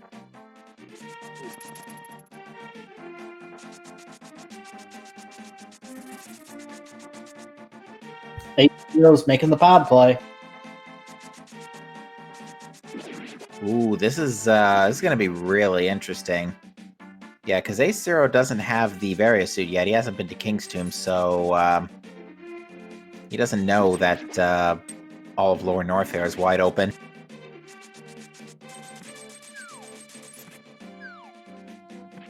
I think Maniacal's going to check Bumper Ledge since he got that cape. He'll do Bumper, Graveyard, and King's Tomb, so he'll end up getting his. Yeah, I don't think this was anything of any major significance at this point. Yeah, he's not even going to Bumper Ledge. He must have already seen it. All right, we'll see if Elharm is right. Is this the lamp? Nope. No, furthermore, it's not a key either, so Pod is bow locked. And I do not believe Ace Zero filled up any of his potions, so he has no option to do the... Yeah, now he's going to sweep Eastern, and this, unfortunately, isn't going to do him any favors either. Because, yeah, Eastern had nothing. So, yeah, I think... Oops, sorry, go. Yeah, I think probably the best guess now is Lower Norfair. I was just going to point out that Zaru, I believe, did check Plasma and reset out of it, so whatever was at Plasma was not... They do not have the shovel, but they have the mushroom. So Rubian may actually be heading in that direction to go turn in that mushroom by using one of the whirlpool portals and then mirroring. He doesn't have mushroom yet. Bressing is the only one who has mushroom because it was in the reminder. That's right. Maniacal, meanwhile, did just pick up that Varia suit, so I think he's on his way to Lower Norfair. Could do Crack first. I think that would be somewhat of a gamble, but always been on Crack as a meme for a reason. Yeah, it's definitely been, it's definitely showed, especially last month. There were a lot of bet on Croc scenarios that came to mind. Yep, a play on crack or not crack pretty much was the deciding factor in the semifinals match of the tournament that was broadcast on Saturday.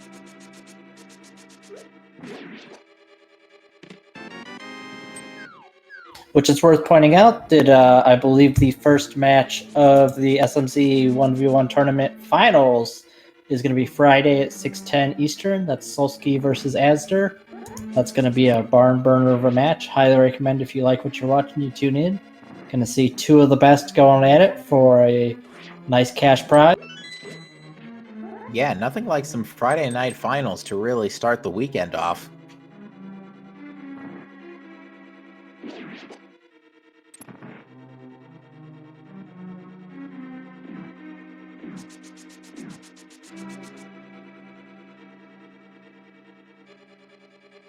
I find Maniacal's decision to do Bubble Mountain a little interesting.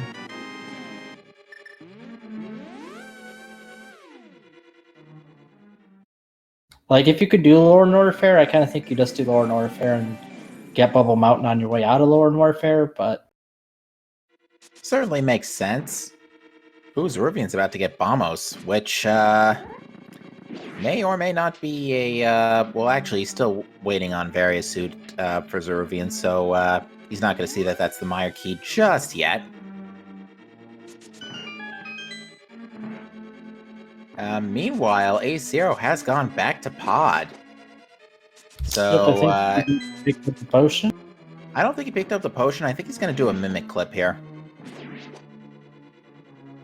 So yeah, the game kind of runs on the theory of if I can't see it, it's not there.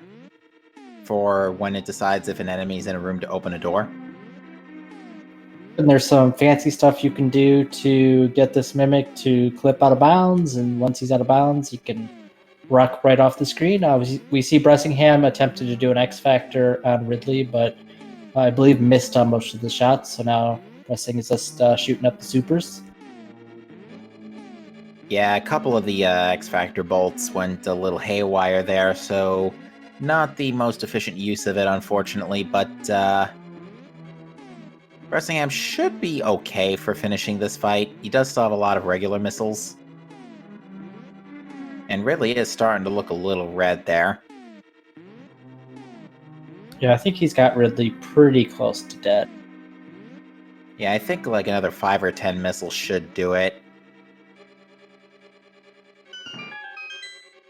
And yep, the Mimic moonwalks off the screen, and there you go, skipping bow. Yep, it is of course worth noting that you do need the bow to shoot the statue. So completing Pod is hard bow locked, but at least now A0 can do everything but the bow. Yeah, that was all for a ton of keys too, so yeah, that did not no lucky item there. Bressingham's hasn't finished off Ridley yet and is starting to run a tad bit lower on health than I'm sure he'd like to be in at this point.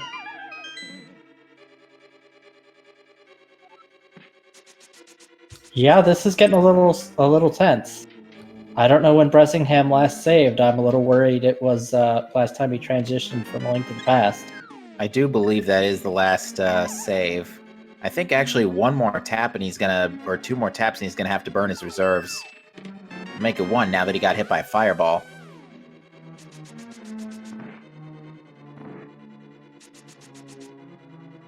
Yeah, charge wave Spazer unfortunately still doesn't do a brilliant amount of damage per shot on Ridley. Yeah, Again, Ridley's gotta be close to dead though. Yeah, another major side effect of not having that plasma beam, which, yeah, that's on Lumberjack, by the way, if anybody's just coming in and wondering where that's hiding.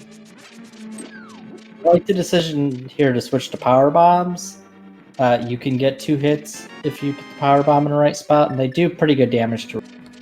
If he decides to hold still long enough to stay in the blast field, it looks like he's dodged all 4 of these. Yeah, I was gonna say, I don't think he's hit him once. Oh, but he's dead anyways.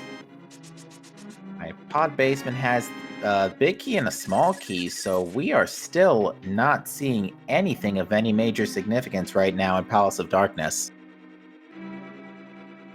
Meanwhile, though, Ridley gives us bombs. Sad trombone. I gladly emulate it, but you do not want me to. You do not want to hear that. Yeah, me too. That's why I just say sad trombone. It's better everybody puts it in there.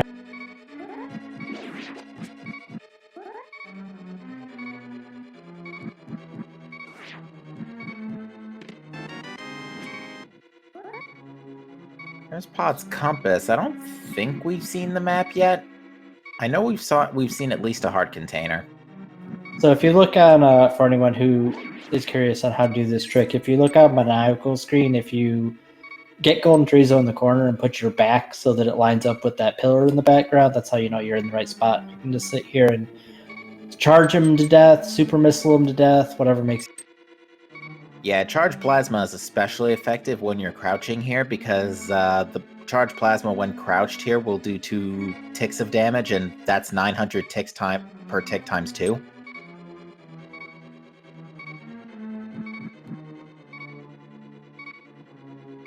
Man, that was a lot of missiles. A0 gets to the other chest in the dark maze, and it's just more missiles. So be curious to see if Maniacal does the Meyer dip, or if he's feeling a little burned after that swamp dip that was.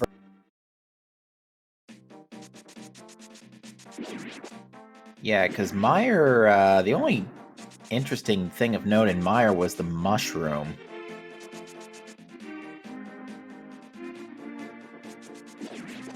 But it seems like Lower Norfair, well, we have a couple more checks left here in Ridley's Lair and Lower Norfair, but Lower Norfair is still not showing us a lot of promise either.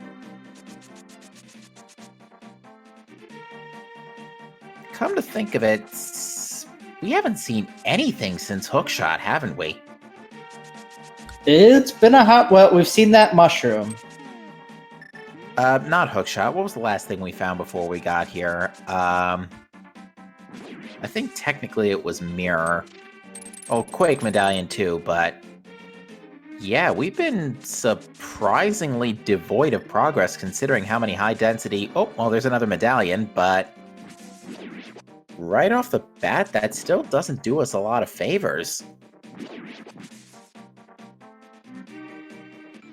Maniacal opting to clear out desert now makes a lot of sense. A0 is going to get his Varius. Zaru is going to get his screw attack and hookshot.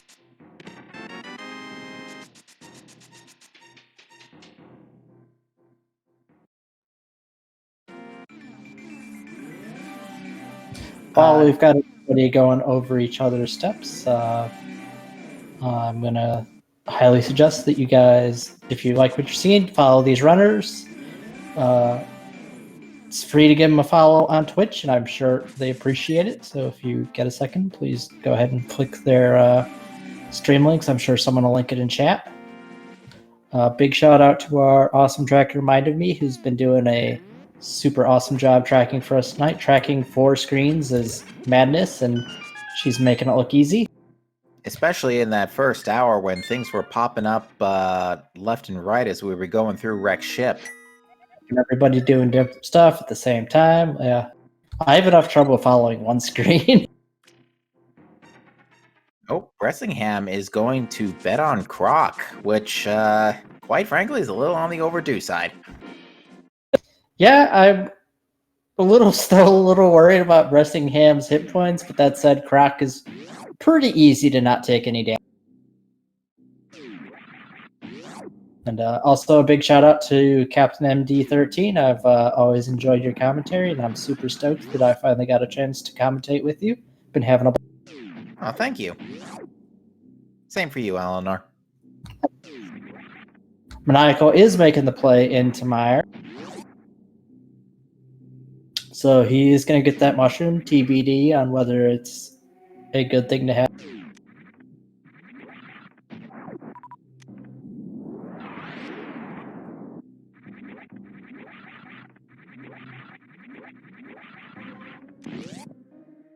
Well, no luck from Croc yet.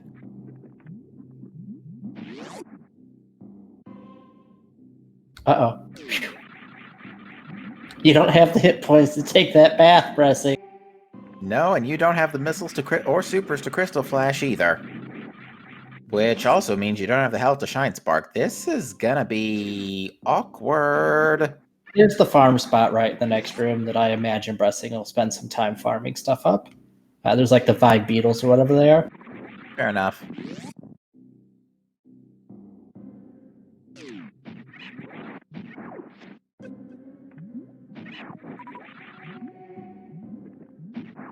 Oh, never mind. This is why you always bet on Croc, ladies and gentlemen. Yep, it wasn't the lamp, but it was better than the lamp.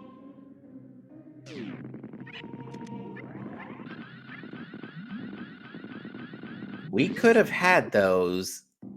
Well, since when we picked up Variasu, to be fair, which wasn't really that long ago in the logic chain, so even still.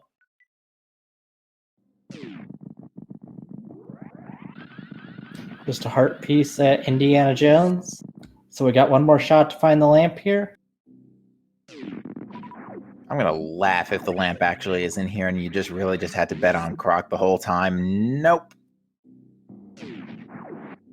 I'm gonna go with lamp on mushroom. Could be, but that begs the question, though. Where's Kane? Because we can't, well, actually, we can go to Ice, we can full clear Ice Palace now. Is there anything in Super Metroid now that we haven't seen? I want to say we've seen 100% of Super Metroid. I think we have, yeah. I think Super Metroid's been full cleared. Somebody checked Waterway, somebody checked Shack Tool. We saw all of Meridia, the rest of Meridia. We've seen Plasma Beam. Yeah, we're full clear Super Metroid. We've got to be down to just Link to the Past checks. Pressing was gonna shine spark up this room and then realized, oh, I don't have enough. It's always really awkward when your shine spark doesn't get all the way because you run out of health.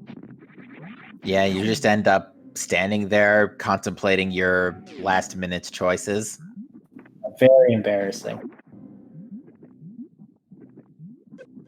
But yeah, Cane of Samaria is really the only... Cane of Samaria and Bow are the two... I would say Kane's the bigger handicap right now because at least Turtle Rock unlocks Pyramid Fairy. Yeah, and Turtle Rock has a fair amount of items, 5, 6, something like that, whereas It has Ice 5. only had... Yeah, it has 6 if you add Mimic Cave. So yeah, Turtle Rock's got the density, and we have all the medallions now, so that is no longer a question mark for entry.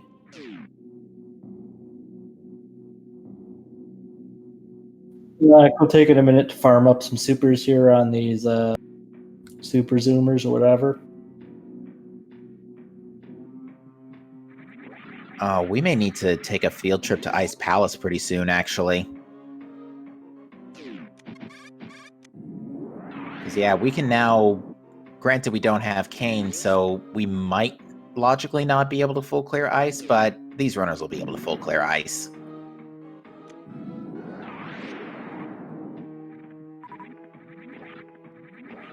Bressingham's going to do Dark Death Mountain first. Because, yeah, now we could do Hookshot Cave, we could do Super Bunny Cave. There's a...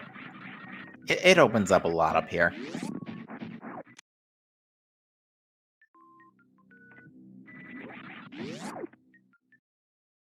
And if Kane just so happens to show up, well, then that is some good news.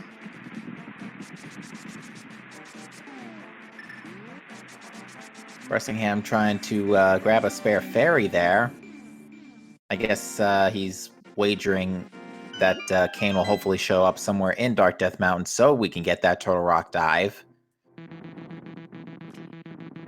Which that makes a lot of sense because you don't want to go to Ice Palace. You really don't want to go to Ice Palace at all since it's a pendant. Zaru's going to get his bit.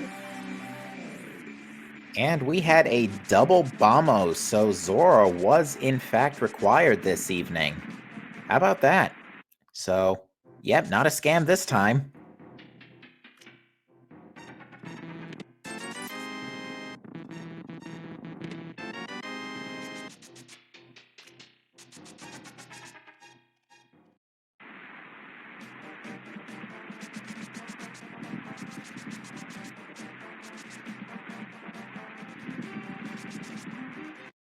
Fortunately, without that cane, how far do you go into Turtle Rock is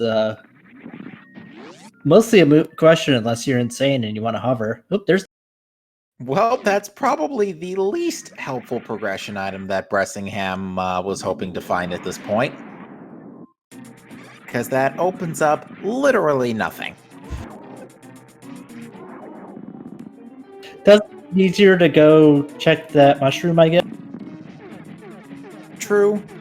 Although Bressing could be trying to hold off on turning that mushroom in until he can fake powder, Well, but never he mind. doesn't need to Well, that's fetch quest number 2.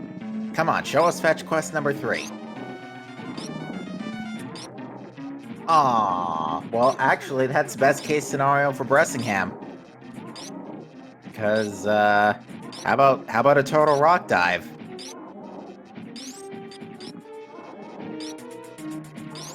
Although, technically, this is still out of logic without Lamp, but at this point, Bressingham does not care.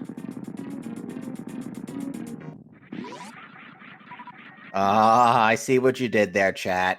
Best Kane scenario. I mean, that does make you feel good. You don't want to climb up the mountain more than you have to, and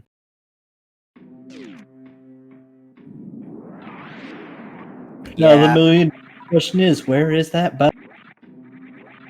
Yeah, it really just does come down to bow at this point, and it could still be on Pyramid Fairy, which is probably about as deep into trolling as for the logic as it can get at this point. It's actually funny. The first Link to the Past randomizer seed I ever worked, it was bow on Pyramid Fairy. I feel like bow on mushroom is still a little bit more trolly than bow on pyramid. Yeah, because mushroom is in a well, there's high jump boots, which really doesn't help anybody at this point. Yep, normally high jump boots really nice to have, but when you've basically full cleared Super Metroid except for Turian, who cares? I guess it makes baby skip easier. Yeah, that is true. Baby skip is much easier with high jump boots.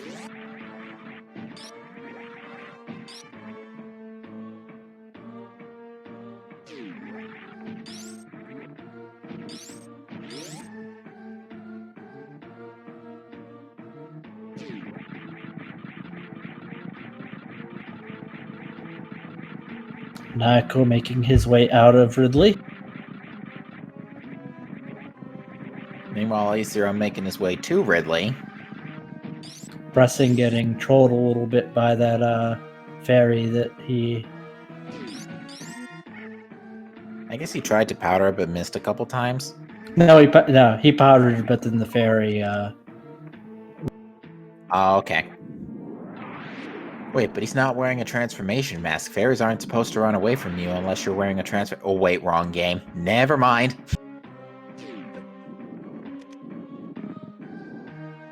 On the subject of that, though, I have seen some pretty impressive updates to the Zelda Majora's Mask randomizer.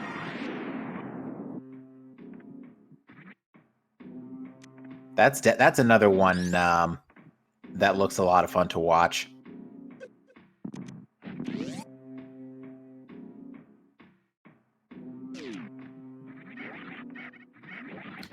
Zero going through the Metal Pirate.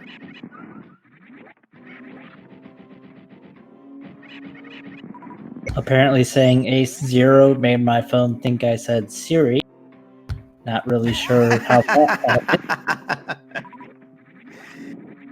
That voice. Darn voice recognition technology.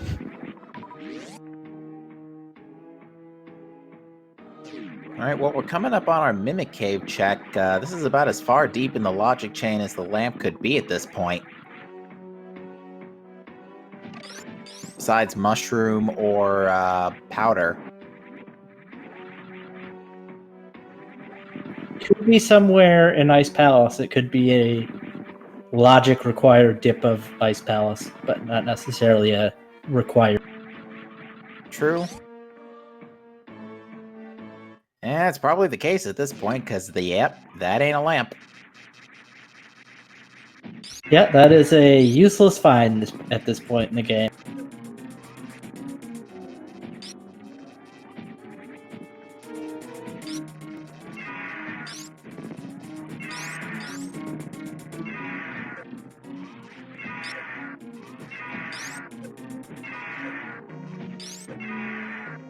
A0 taking a little bit of a lava bath here. Yeah, A0's still in a fairly decent health scenario.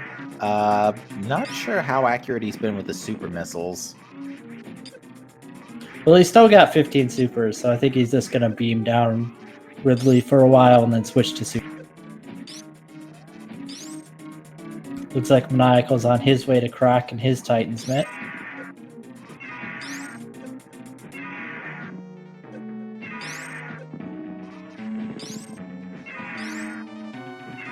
So at this point of our runners on screen, I feel that it's pretty safe to say Bressing's got an advantage on the other. Yeah, he's just been able to be a lot more efficient with his checks because of the finding the Pegasus being the first to Pegasus boots, which the natural speed boost in itself is just the thing you want to find, and also really bow on laser bridge. 211, 15 seconds. Bressingham is in go, but and he's not even bothering to get the other items. It is like, I am out. I was hoping you check the other items and it would be silvers in one of the chests. That could totally happen, but I don't think Bressingham cares at this point. Temper towards silverless Ganon is still pretty solid, especially with 13 Hearts Red Mail. Pointing out he doesn't have half magic, that can be a factor. True, but he has so many bottles, because I think he's got 3 of the 4 bottles that we found. I think he passed up on one of them. Yep, and he's also got the flute features to go activate. A0 has successfully destroyed the bird.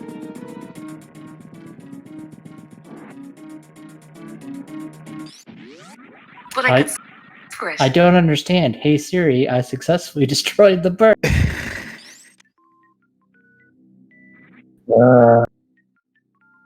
I'm gonna laugh if it's Silver's on Trinex. Aw.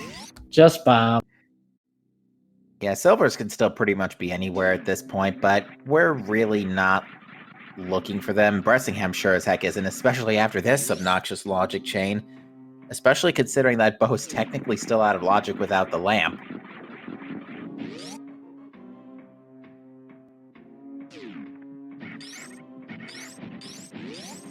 There's still quite a few locations where lamp could be that aren't in Ice Palace. Could be mushroom, could be power.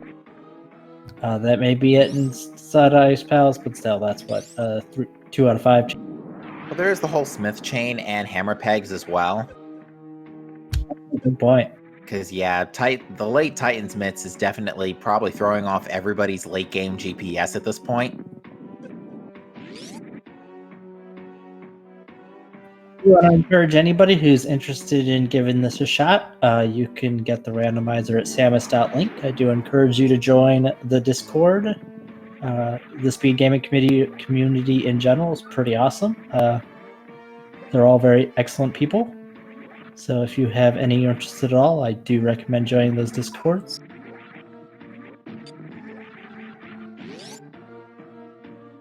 Alright, Maniacal doing the Dark Death Mountain checks here, so this is going to net him as Kane right in time for Turtle Rock. So it's going to set him on the path to go mode.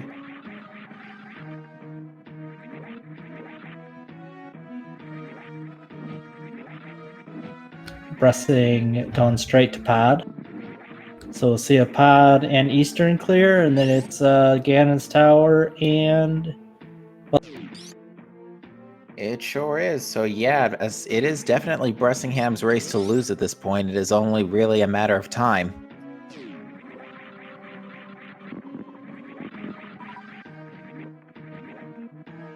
And it would seem at this point that everybody is pretty much on the path at this point.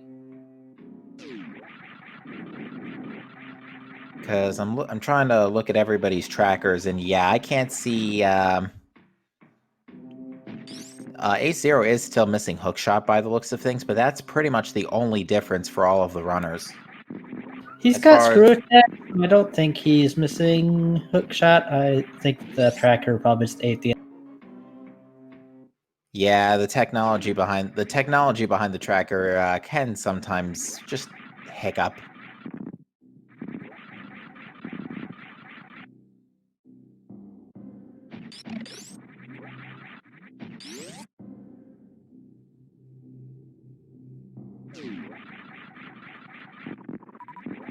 So interestingly, Zaru saved before Lord Orfair, and when he saw Golden Chorizo as junk, he just reset. Yeah, All of interesting. the other runners, I believe, took the time to kill Golden Chorizo. Yeah, interesting way to path that one. Gets the green gate glitch pretty quickly. That's nice. Was a little worried he was going to run out of supers. Yeah, at this point, I can't see any reason why any of our runners would not take the same path as Bressingham at this point, because Maniacal and Zeruvian both now have mitts. They're probably... Well, Zeruvian pretty much just needs to go to Dark Death Mountain, and that's the path set for him. Ace Zero is on the path right now, about to get Titan's mitts. It's really going to just depend on if they go straight to Dark Death Mountain right away.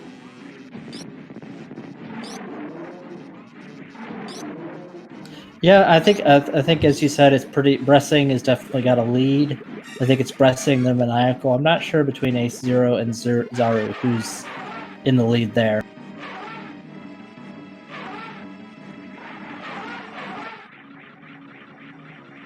I don't know if we've seen all three items in Eastern, but I'm going to laugh if Silvers are right here. Nope. To answer question chat, no. Bows are not progressive in the combo randomizer. It is a singular bow item and a singular silver arrows item.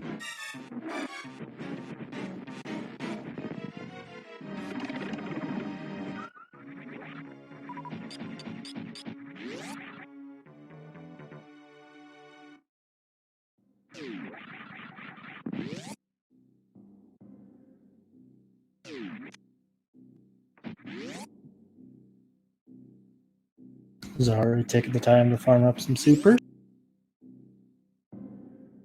I would imagine that Bressingham's just pretty much going to go mode pot at this point. I'm trying to remember where the big key was. The big key wasn't in the bow lock side. It was in the dark basement.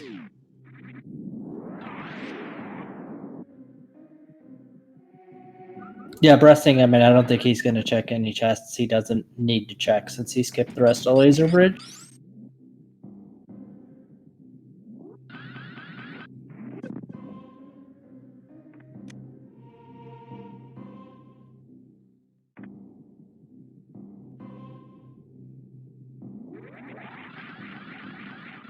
I like the suggestion by Dr. Duragon to make the canes progressive. I assume the first cane would be the cane of Berna, and then the second cane would be the cane of. Probably.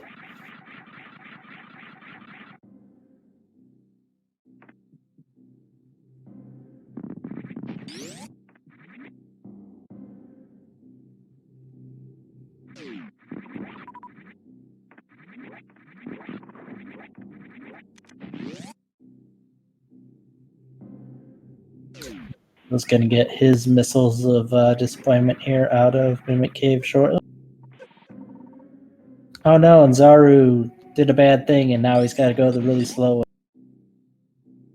Yeah, fell out near Mickey Mouse room and is going to have to climb back up worst room in the game, which, to be fair, with space jump and screw attack isn't that bad. It's also, for those who were paying attention, Zaru did not kill all of the little red fireballs. You actually don't need to kill them to open the door. You just need to kill the jumping things that I think are like the dongos or something.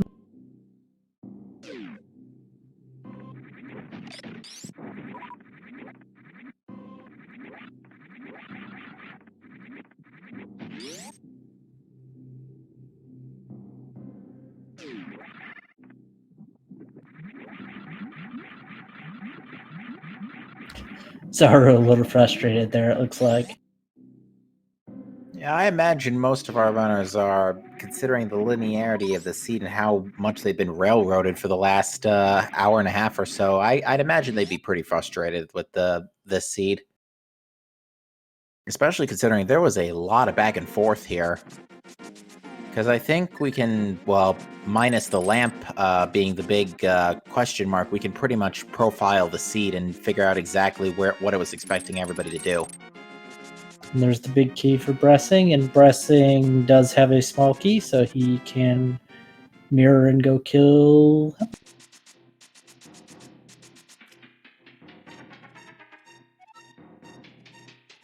And correct me if I'm wrong, but Bressing did do Eastern before Palace of Darkness, I believe. Yes. So this is actually going to be Bressingham's 7th crystal. Because I think he's actually our only Eastern KO so far. Naru's marked as having Eastern killed. I'm not sure if that was a misclick for Bressing. Okay, it was.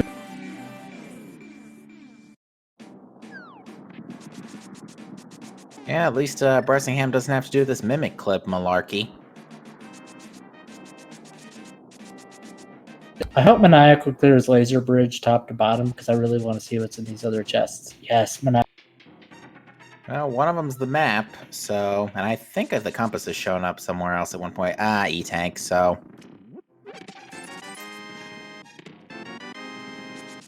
And cue the frustration. Well, he's not showing it, but I can bet you he's frustrated. He needed the key anyways, I think.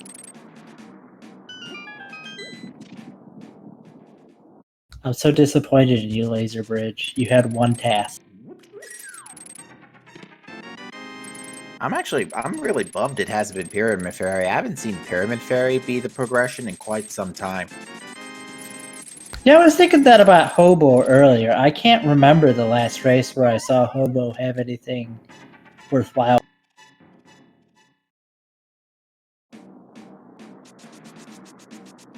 How was the future, Semper Fire Dog? Was the future good?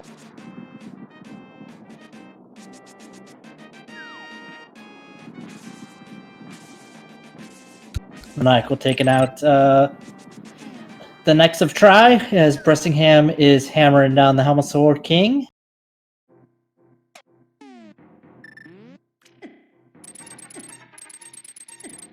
Which with Red Mail and a gazillion hearts is not going to be a challenge.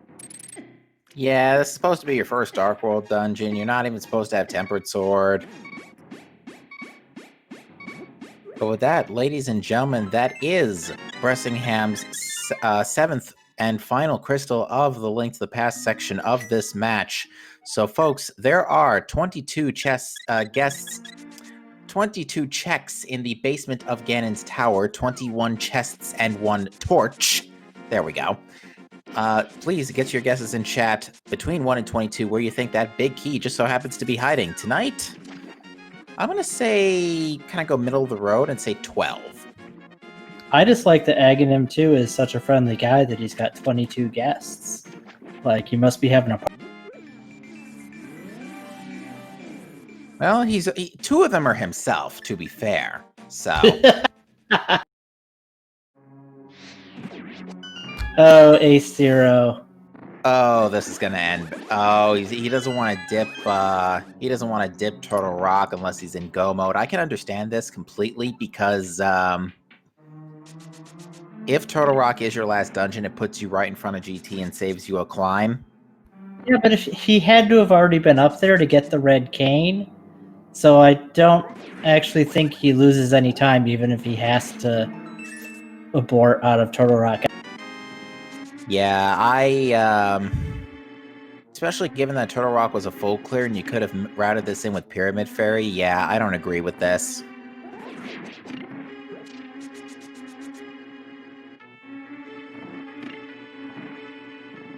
But does A0 not have, Oh, he doesn't have Bombos?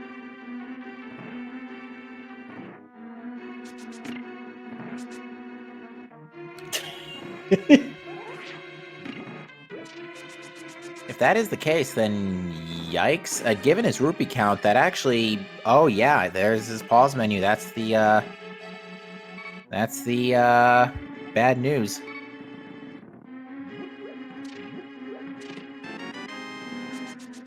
And we're about to close the guessing game in 3, 2, 1. All right, guesses are closed.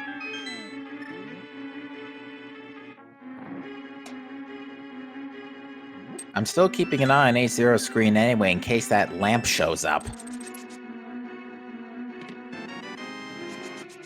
Wow, 2 keys for our first couple of checks, so Bressingham is going to use those right away and go right.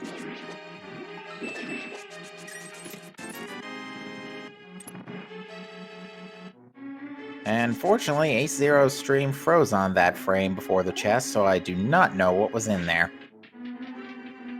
Nice spin clip, though.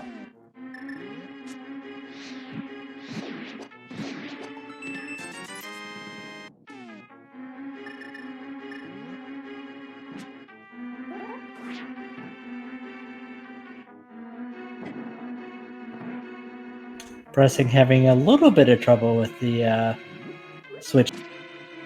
Yeah, Gibdo's being a little naughty here. Yep, Gibdo's gonna Gibdo. And there you go, number 3. Pretty short big key guessing game today, and there's Spring Ball on top of that. But that's really just a luxury item. So did anybody guess 3? Or Chupo was the first to guess 3. Congratulations.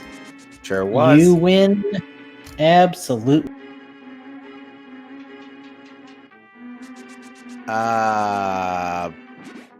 Bressingham is noping out of GT? What's going on here?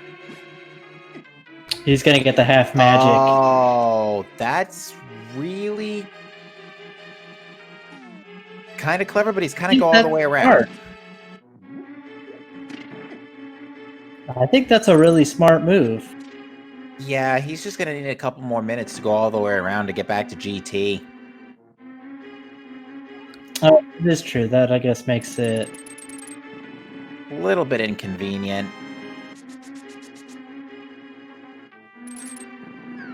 I think he's starting to realize since Tempered Sword Silverless is a distinct possibility, he's just playing it super safe. Especially since the big key came so early. I think he's wagering... Go ahead. I think he's wagering that the amount of time it would have taken him to check left side GT is about countered with the with picking up half magic to be safe for Tempered Sword Silverless. And there's no guarantee that the silvers are likely in Ganon's Tower, but there's no guarantee that they're in Ganon. Right. Solsky in chat does not approve of this decision.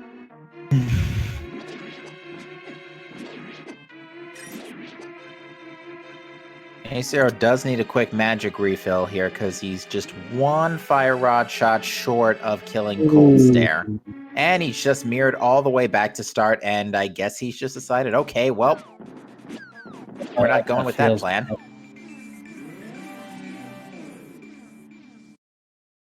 Awesome games done at a leisurely pace. That's a good one. Yeah, in the last like half an hour or so, everything that could go wrong for A0 has kind of gone. Yeah, it's kind of rare to say that 2.5 hours into a seed, the Zora is what's ruining. Yeah, this is just it's just very unfortunate. Because, yeah, especially considering we were starved for money until we got to Super Metroid, yeah, there was really no good chance to get to Zora.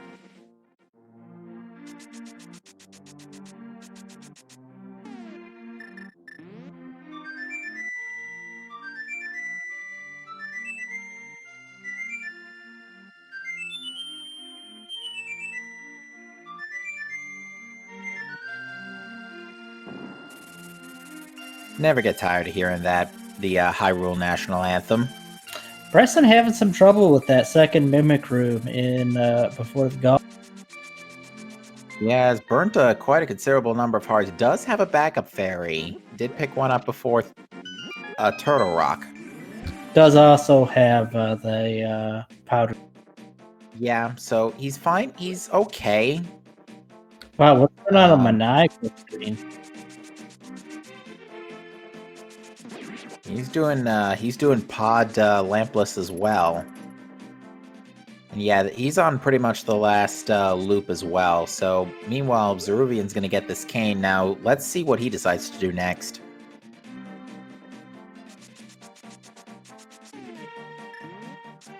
He's saving, quitting. He's not going to TR.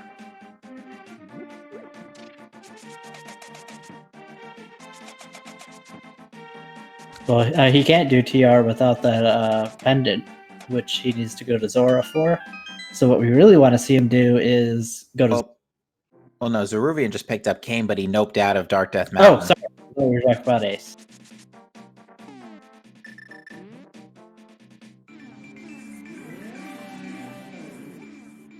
But we're going to get a Smith chain look at in the meantime for Mace Zero. So this might help answer our question as to where that lamp has been hiding this whole seed.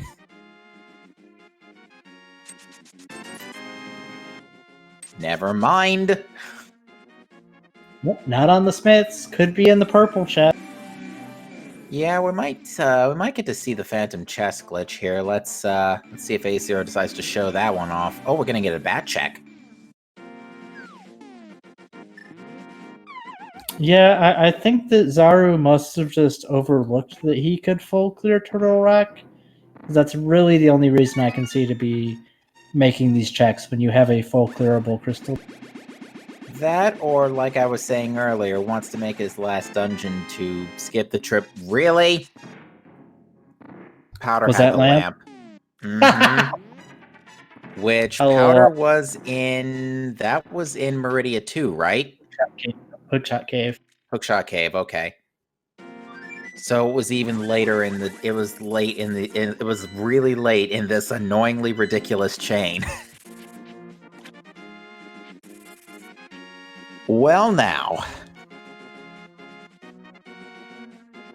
I guess maybe that's why Zaru, he may not feel comfortable doing the Dark Room and Turtle Rock, which I can completely understand. I wouldn't feel comfortable doing. Well, to be fair, he's about to get his lamp if he follows the continues to follow the path here. Ace Zero, meanwhile, is going back to Ice Palace.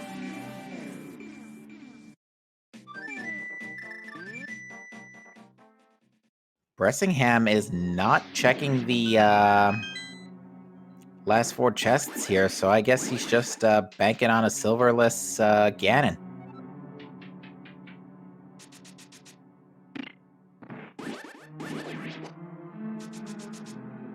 For the most part. Yeah, we'll check the 2 chests that are basically 0 cost. Alright, meanwhile, Maniacal has picked up his 7th crystal, and he's on his way to GT. Yeah, for the most part, this has been a pretty linear seed, so I think that we'll probably end up seeing a fair amount of finishers at around the same... Okay, don't check that one, Bressingham. I remember a seed like 2 or 3 weeks ago where something really stupid was in that... A Pegasus Boots was in that chest. That's pretty stupid. And it was like, really? You're gonna give us Pegasus Boost for like the last room in the game? That's it? I think that was a single. I'm pretty sure. Yeah, that was not a cooperative pattern at all, especially when 2 clones are in the same position. I stopped watching Zaru's screen long enough to not see if he did Magic Batter. I have no idea.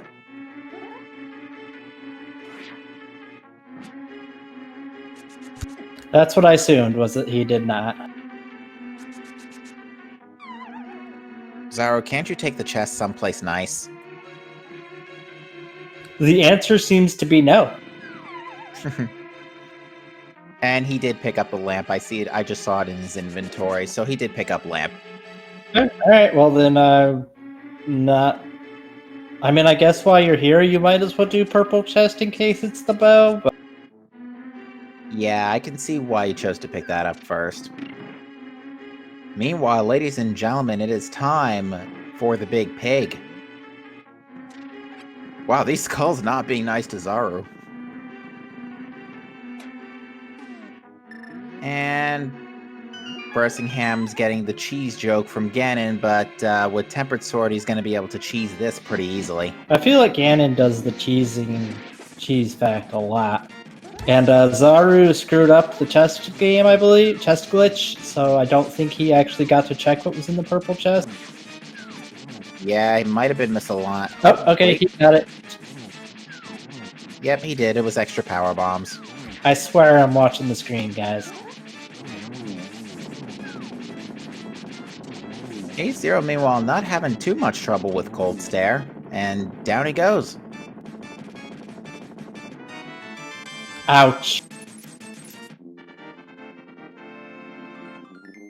That really sucks to go all the way back through that dungeon just to kill Cold Stare for 50 rupees.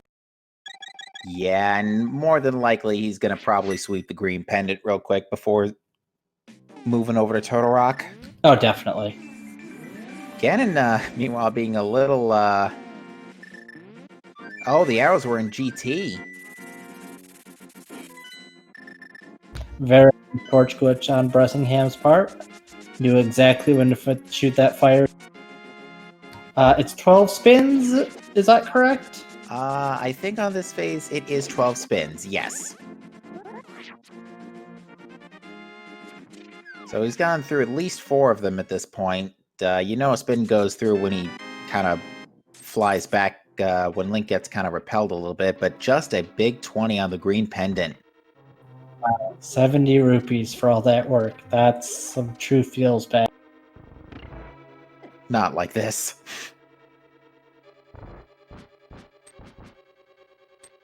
I gotta hand it to A0. If I was in his shoes, I very well might have just been like, okay, I'm done. Oh, and A0 is deciding... What is he? He might be thinking to, He might be thinking to just finish Super... No, he's not. Never mind. And do get your keys in chat. Bressingham has successfully defeated the Big Pig. So that is half of the game complete for him. Going back on Ganon for a second, I think my favorite thing to quote from him is CDI Ganon. I don't think I know that one. I do it right now, but Ganon didn't say it. I feel like it's best to mimic him when he says it, but it's a line from the CDI Zelda games. It's pretty hilarious because it was when Nintendo kind of started trying voice acting in a Zelda game, and it would never be attempted again until Breath of the Wild. And Lonafis, fair warning, that match was...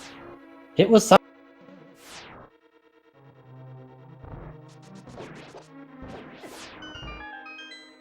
Although another one of my favorites from Ganon is... Wait, what? Where is Breast? Oh, he's getting Ice Beam. Yeah, he's grabbing Ice Beam real fast. This makes a lot of sense. It's right here. You have Speed Booster. You have everything you need. This will probably save you more time than power bombing 15 times. Maybe.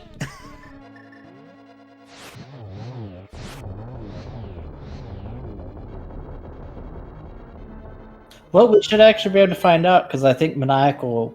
I will be surprised if he goes back for Ice Beam. Oh, he almost had it.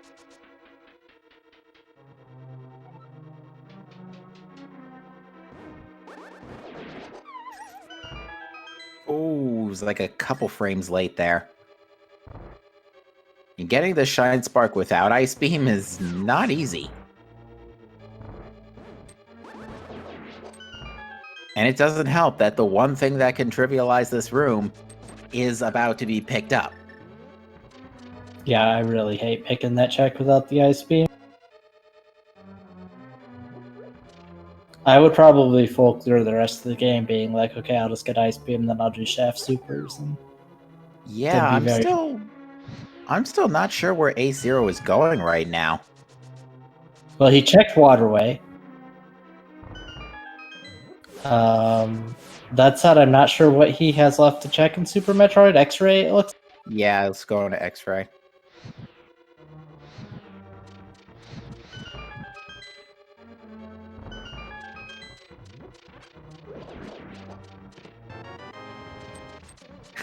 There's one of the there's the silvers in one of the top 4.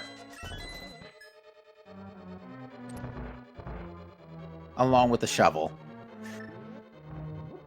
And those are those 2 chests that you kind of called out Bressing for not checking. He checked the chest in this room, but he didn't check those 2 before, and he. I mean, is it going to make a big difference? Is that enough to put Maniacal in the lead? Of course not. Not at this point, no. Yeah, this is still definitely Bressing's race to lose, unless, barring some major disaster on Mother Brain, I don't see him having an issue finishing this race. In top amongst our restream. Had some issues shooting that Metroid. Oh, that other Metroid decided to not get in on the party fast enough. It was mad it didn't get invited to Ag and M2's party. Yeah. It was probably one of the 2 guests that Aghanim decided to just replace with himself. I don't know if I'd invite myself to a party. Like, I mean, I think I'm pretty awesome, but 2 of me would be...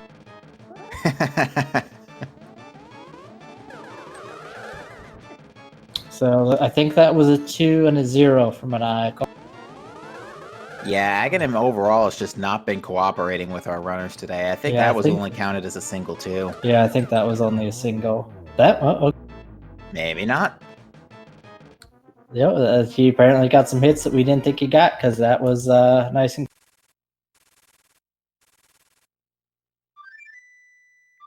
So Zaru's on track to... he's on the path to finishing... Ace, though. Shaq Tool Ace? Ouch. Yeah, I kind of feel at this point, Ace has just made the bet that if it's on in Total Rock, he's just way, way, way behind, so I might as well just keep betting that it's not in Total Rock. Probably. Meanwhile, we gotta say, Bressing did successfully do the baby skip. Very nicely done. Oh, he still doesn't have bombos. That's right. Yeah, he must forget that he must have forgotten that he hasn't done Zora, because I feel like you do Zora before you do Shaq Tool. Yeah, this is why I can understand people just wanting to skip the entire Zora area until they get the cash, even if they get flippers. Bressingham not getting a cooperative pattern with these Zebatites here. It looks like A0 is actually going to attempt an Ice Clip, because he hasn't picked up Grapple Beam either. Because that was in Sosro's closet. He's never been to I guess he's just never been to that neighborhood. It must be Maniacal's stream that's given his he keeps getting weird sprites, like Ganon is like... Oh, you mean the discoloration, you mean? Yeah. Yeah, I've been noticing that a lot lately with the combo rando. I don't know if it's the combo rando or if it's the game. I would imagine Maniacal runs on an actual SNES, although I don't know for sure. Yeah, I'm not sure what everybody's like hardware stats are, unfortunately. Unfortunately, Ganon being a little uncooperative with his teleports and blocking Maniacal's second fire rod shot there, so had to improvise a little bit, but gets the double there to finish him off, so you can get a single G in for Maniacal. It's also worth pointing out that A0 did in fact get that clip, so he's got his Shaq Tool check. He's going to be disappointed with the result. Bressing is meanwhile on Mother Brain 2 and is eating both some onion rings and some... Yeah, not a good combo.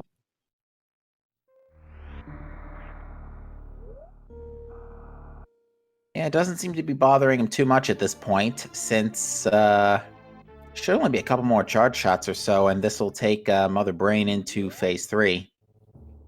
Silvers were in the 2 chests with the 2 Helmosaurs on the top floor of Ganon's... Well, minus Aghanim's floor. Yeah, they were in... yeah. You already said it, so there's no point repeating it.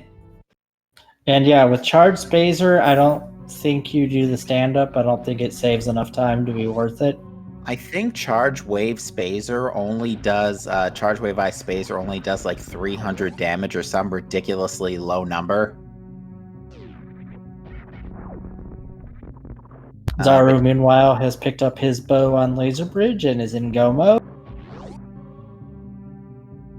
Where is Ace Zero going to head to next? I'm kind of surprised he didn't reset out of Shack to him. Yeah, actually, no, that's a good point.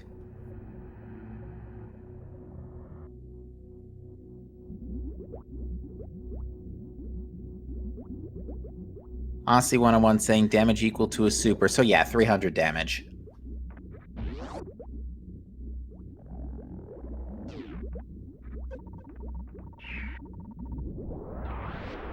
Maniacal is doing the power bomb strategy on the Metroids, which I'm a little surprised he's not getting all of them on screen. There he go.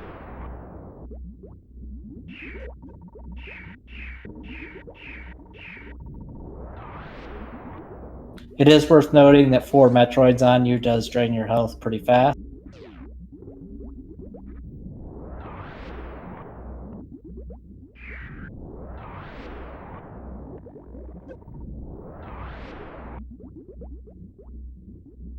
Oh, Ace is checking the cathedral. Nope, that's just some rupees. I really think he either is just given up on Zora or forgot that he hadn't checked. It is worth noting because this fact personally blows my mind, but a lot of the top tier runners do not use a tracker. In terms of a location tracker, rather, they might use an item tracker for what they have, but they do not do something like Emo Tracker where you can track the locations you've checked. I don't know how you remember what you have checked and haven't checked, but that's probably why I'm a scrub. Yeah, especially in SMZ3 where there's, 316 checks or something along that nature? Indeed. Yeah, enough about checks for a second here. We got Bressingham on the final escape for Super Metroid, and with this escape is the only thing standing between him and victory amongst our Restream runners this evening. Looks like Maniacal is not going to bother doing the baby skip. Zaru's heading to Dark Palace, or Palace of Darkness, whatever. Yeah, he's gonna combo Pod and Eastern, get that out of the way, and be on his way to GT. Ace Zero is trying map strats. He's trying to figure out what he missed, because he must think he missed something at this point. That's how it feels bad. Ooh, Bressing missing the Shine Spark, but he's deciding to take an intentional acid bath here just to keep things moving. That makes sense. I mean, you lose time, obviously, but because you screwed it up in the first place, but I think that you save time giving it another shot versus this climbing up. Does he save the animal? No. But yeah, that... Finishing in first place of the runners on stream is Bressingham with a time of 2 hours, 48 minutes, and 31 seconds. And do you want to let everyone else know how he did overall? With pleasure. Yeah, Bressingham's finish overall is in third place amongst the community. We have Aussie 101 finishing with a 2:30.04 and Asder finishing with a 2:36.18. So yes, GG to our finished runners. Boy, is this interview gonna be good. Maniacal didn't do the Zebetite skip. I wonder if that's just because there's already been 3 finishers, so it's kind of like, well, whatever. But well, he's certainly capable of. It's kind of tough to do without Ice Beam. Oh, good point. And Ace just picked up the Bombos medallion. Yeah, there is a speed booster that you can do to clip through the Zebetites. I haven't seen that too much, so that one's pretty hard to do, is my understanding. But, ladies and gentlemen, we are joined by Bressingham in the booth up here. Bressingham, GG to you. GG. Thank you. So what was your favorite part of this seed? every single Super Metroid boss that I did wrong, one after another. Trying to be cute with my X Factors. I failed every one of them except for Dragon. It was really funny. I was planning on doing X Factors on GT, but then he got away from me and went to the left, and there's no way. Yeah, we were really confused about what you were trying to do. You made him dance, which was honestly pretty cool. Yeah, it worked out a lot better than I expected it to in that fight. I lost. I mean, you saw I got the E tank, and then I lost like 7 tanks of damage just fighting him. So that was it's not worth it to check that item first, is what I've learned. Bet you're really wishing you would have had Plasma Beam, didn't you? Yeah. Boy, was that in a nasty spot. So would you like to know where the silver arrows were? Specifically in Where? GT? Did I? Oh, where? The 2 chests with the mini Dodongos. Not Helmosaurs. Helmosaurs. Awesome. With the shovel. How about the lamp? Do you want to guess where the lamp was? Eastern big chest. Yep. Powder on the bat. Nice. No, we were really scratching our head because it was like, where can that lamp even? Yeah. I was really nervous. I've had a bunch of bad experiences with Fire Rod, no half magic, no lamp. GT, I'll get to the torches room, and then I'll have to leave. So I was really scared of that, so I left for half magic. So that was because you were worried about getting through Ganon's tower. Did you feel confident doing Silverless Ganon without half? With half magic, definitely. Without it, I would have been really nervous. But I did practice getting Torch Glitch with Fire Rod because I have. If you can't do that, then Lampless Ganon can be kind of tricky, especially if you don't have silvers. You did do an act like you had that. That was a sweet setup you did. Like you timed that shot perfectly, so your practice clearly paid off. Yeah, thanks. You pretty much had the. You pretty much had command of the seat amongst the restream from the start, because you were the first one to go to go get your Pegasus boots in Skull Woods after Dark World access, and then immediately after take that space jump to Meridia where it got you Speed Booster. Not Meridia, excuse me, Rex Ship. Meridia was loaded today, all things considering. It had the mandatory mirror, because that was your only way to get to, you needed that to get to East Death Mountain, because Hook was in Paradox.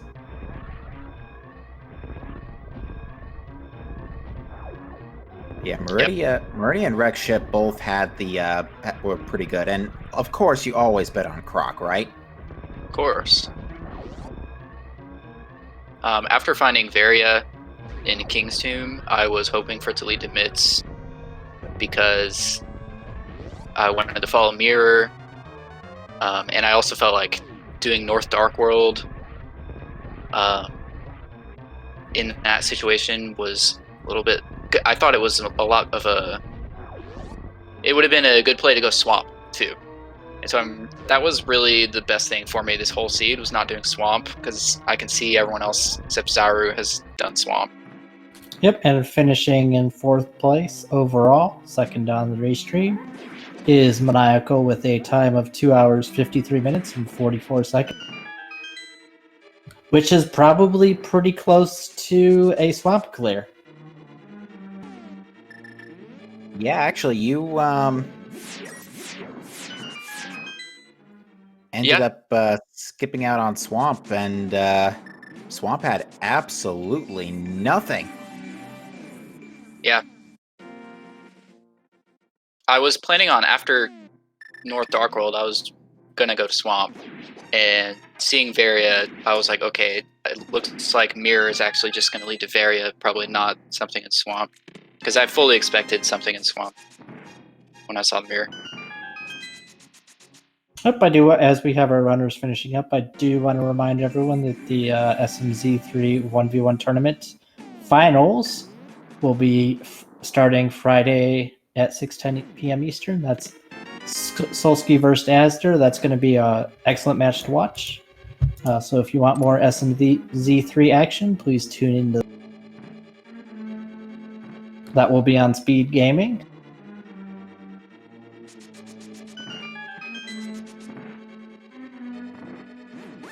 So this seemed like a pretty linear seed pressing. Do you prefer when it's linear, or do you like having a lot of?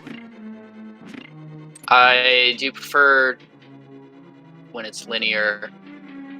Most like the end where the bow was. It was at the very end of the progression chain, and I liked that because what I didn't want was bow to be somewhere stupid in the middle of nowhere because it unlocks 2 checks in the entire game, which is very possible. So I liked bow being like in Turtle Rock. So this seed felt fast because of that. Yeah, we were thinking like absolute worst case scenario bow could have been was Laser Bridge. Not Laser Bridge, sorry, Pyramid Fairy. Yep, and we can deduce, I'm pretty sure that Pyramid Fairy had absolutely nothing. Yeah, Ace. Meanwhile, Ace is about to get the bow. Yep, so 2 hours, 56 minutes, and 14 seconds. Ace has entered Go mode. Zaru has cleared all of his crystals and will be heading up to GT. Vanilla bow. Yeah, I don't know what version of A Link to the Past you're playing. It's just playing a typical randomizer. I mean, let's be honest, bow on Laser Bridge has been showing up more times than one would care to admit. Yes, version 11 seems especially trolly to me. I don't know what totaled into the logic, but it seems like it, Oh, we missed the mushroom turn-in from Zaruvan, I think. No, wait, he hasn't. He was just buying potions.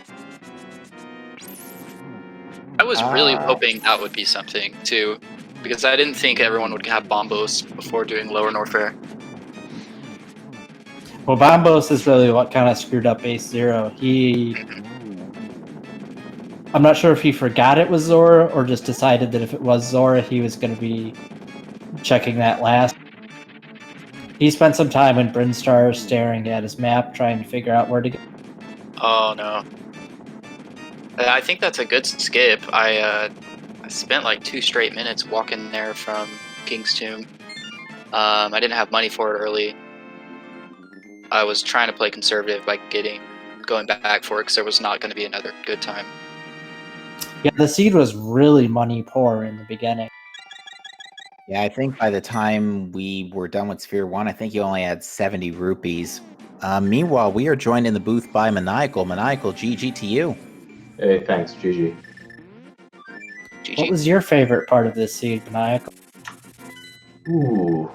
I don't know if I had a favorite. I guess finding the mushroom was swell. That was probably my favorite part. No. Did you turn it in? No, I never got around to it. I was hoping to. It was like my one last out that I wouldn't be 30 minutes behind, but then I didn't end up needing to turn in. But it was the last thing that gave me some hope in this seed. So it seemed like, I was like, okay, well, we have outs. If mushroom is critical, then like I'm still live. And then Mitz popped in Croc's area, and I wanted to chase the hook shot really bad, so I went to Dark Death Mountain and got my cane, and like that was obviously the end of the seed with Bo there. So it was kind of crappy the way it shook out, but I was really happy to see that there was a glimmer of hope with that mushroom location. What prompted you to take the dive into the Swamp Palace? Finding hookshot directly behind mirror was a pretty strong signal, and I was gambling against Mitz showing up in a divergent sphere. But if it was going to be linear mirror hookshot, my progression was almost assuredly going to show up in the back of Swamp. And so when the big key didn't turn up anything, and Swamp was a bust, that's why I immediately went to Hookshot Cave, was because I found the mitts in parallel and it was Varia to mitts behind boots. And so I needed hookshot to pay out that way. But yeah, it was really just the fact that it wasn't guaranteed that mitts and or Varia were like outstanding in parallel, and there was a chance that I was going to be gated behind back of Swamp, and it looked pretty promising. Makes sense. There's a lot of items in Swamp. Yeah, I mean, I've got a potential, four locations back there that are behind the hookshot, and I don't have my mitts yet. And so that's my best chance at making hookshot progression when Mirror, which unlocked Light World Death Mountain, only gave me the hookshot. And so, A, that's kind of a crappy spot for a hookshot to be. And then B, it was looking very, very linear at that point. And so once I gambled the whole way down that line and then was priced into doing Pendant Mire just because of the inconvenience of going back, I honestly feel like most players probably do Pendant Mire there, but I still did view Mushroom as an out. Yeah, well, you were mentioning how hookshot was bad. At least it wasn't as bad as the lamp. Want to know where that was hiding? Sure. Where was the lamp? Where was Ice Beam? The lamp was on Magic Bat. The Ice Beam was in Shaft Super. Okay. Yeah, those are both very reasonable locations. Which, interestingly, Bressing decided to go back and get that ice before he did Turian. Is that just, Are you unfamiliar with doing the iceless strat, or just thought it would be I thought it would be faster, and then I failed it for like a minute straight. I don't know if it saved time, really. I felt like that's the perfect spot to get something right before Torian. Ice only saves time in Torian in this seed, I guess. I don't know. Yeah, with where Ice was against Kane plus Powder. Yeah, there's not a lot of equity in Ice in this one. I also would like to just point out for a second, it looks like Zeruvian's going the wrong way through GT, and he decided to go full left and is now fighting Armos on ice.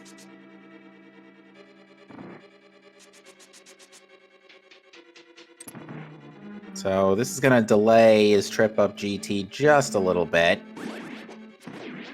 Single Arrow of Destiny was in the randomizer room, though. It's worth mentioning that Blandation has finished in 5th place with a time of 3 hours, 1 minute, and 50 seconds. And we have Neaterific coming in 6th place with 3 hours, 2 minutes, and 37 seconds. Yeah, GG's to them. GG's to all the folks who've finished and everyone's still going. But Aussie and I guess Michael, go ahead. No, I just wanted to kind of ask if anyone decided to take that fire rod and go get their plasma beam or not. It seemed like kind of medium. I didn't think it was going to be worth it, so I didn't do it. Yeah, nobody on the restream decided to do Aga just for the plasma beam. Yeah. It was looking like it might, Lamp might pop after we found 2 swords and Moon Pearl pretty early, but then Hammer may have actually been my favorite thing in the seed, but Mushroom's very, very close. Hammer getting me around Aga was nice. Yeah, that's about all I've got to say about this one. I actually need to run, but thank y'all for the commentary and tracking and having me in on the restream and to chat, and GG's to everyone. Yep, thanks for letting us restream. You have a good night, Michael. Good night. I was laughing because Aussie said in the race chat that Upside Down Samus knew how to do most of the trick. What? I'm kind of assuming Aussie was using the Upside Down Samus. I think you cut out when you said Upside Down Samus knew, and that's you cut out. All the tricks. Most of the tricks.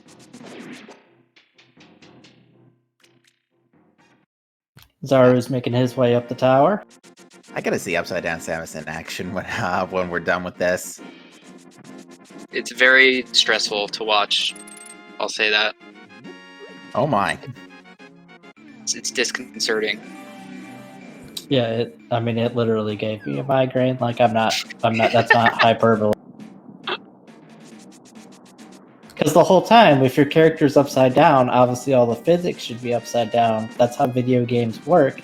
So my brain is constantly like, oh, Samus is going to fall to the top of the screen, but that's not how it works. Well, at least they would make her easier to escape the planet when it's blowing up. I'd like to see like a mod that just makes everything just upside down, like rotate everything 180 degrees and somebody play that. Well, there is a Super Metroid rotation hack that I think flips the game 90 degrees. Yeah, that's actually really neat to see. Yeah, it flips the game 90 degrees. Yeah, that's it. I remember a sort of extra sort of visual flair they did at I don't remember which GDQ they showed this off in, but they also tilted the runner's audience screen halfway too. Oh, that's funny. Ace Zero's making the right call in Ganon's Tower, so he's actually going to catch up a fair amount here on Zaru.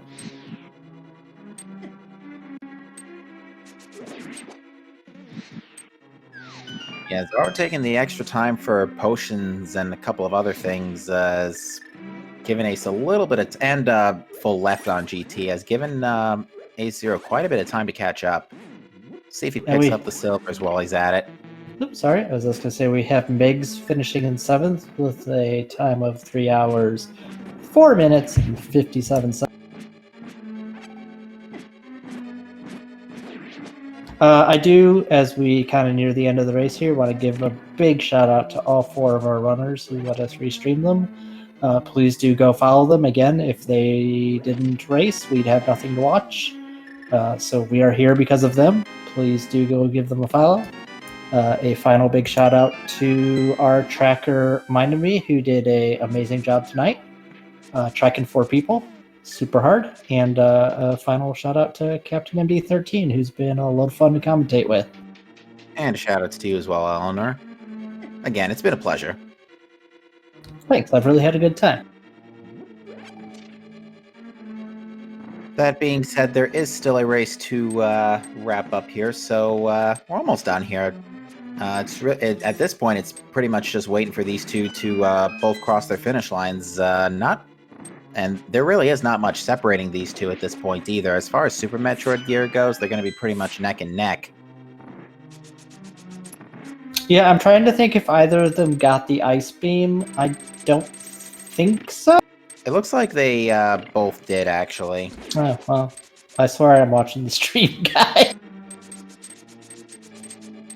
Yeah, I distinctly remember at least 2 or 3 trips up Shaft Supers. I know Zaro went and double-checked it, like checked it first, then Shine sparked up later after seeing it was Ice Beam.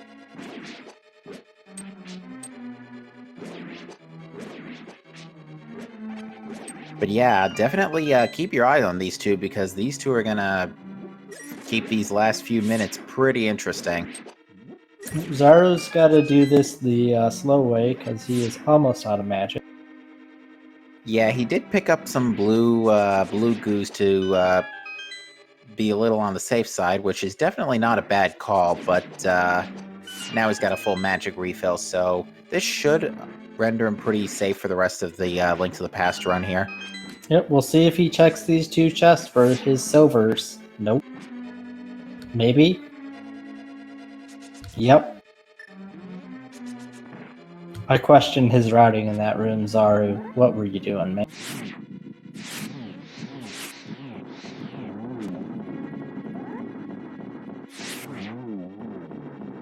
Meanwhile, A0 has defeated Land Moles and is heading up to the second half of Ganon's Tower.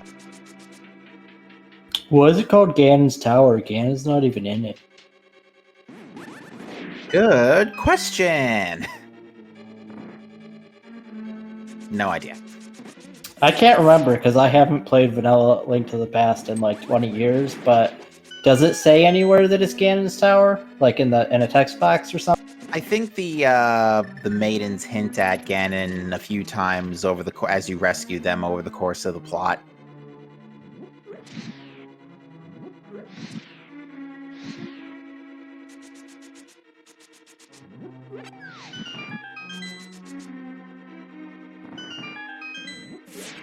I mean, if it wasn't Cannon's Tower, then we wouldn't have to call Golden Threes a Big Bird.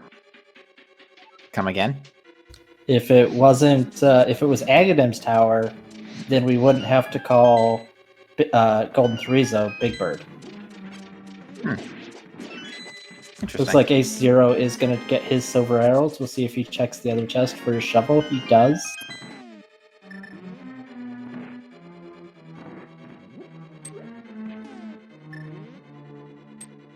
Zaru on his Aga 2 fight.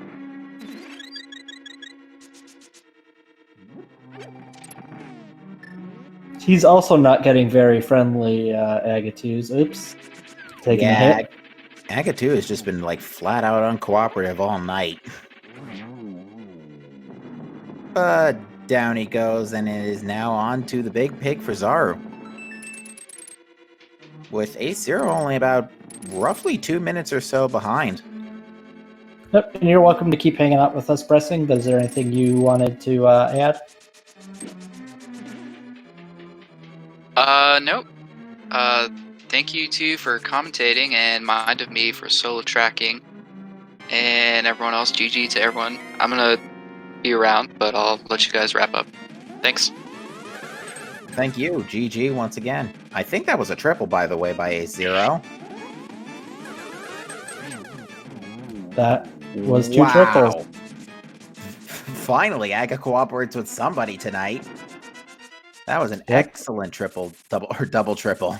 And that's going to put him even closer to Zaru. We could see a lead change in Turian. Lead change in Turian. Well, they both have Tempered Sword Silvers, so they're on even footing. That said, Zaru's a little close to death. He does have a fairy and blue goo, so he's got plenty of backups. In fact, he's going to exercise that safety immediately.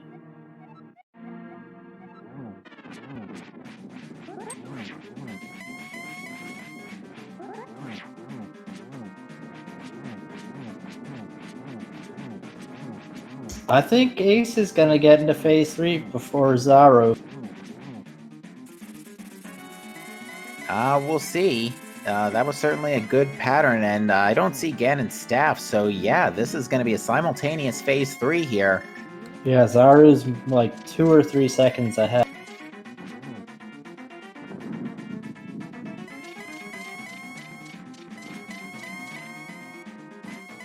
Oh, Zaru getting a little nicer with Ganon's teleports. Ace, Yeah, it's trolling Ganon, Ace a little bit. Yeah, Ganon's like, catch me if you can. Could you imagine if he actually said that in the middle of a battle?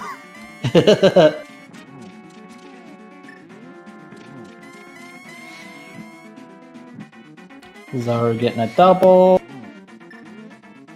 Zaru did get the torch glitch, which is nice. And Ace Zero, meanwhile, getting some great silvers as well. Get your single G's in for both of these runners, as they are going to be leaving A Link to the Past within less than 5 seconds of each other here, as it comes down to a race to the finish for Torian. Yep, and Ace is pulled ahead. Ace had a cleaner Phase 4 again, and has taken the lead.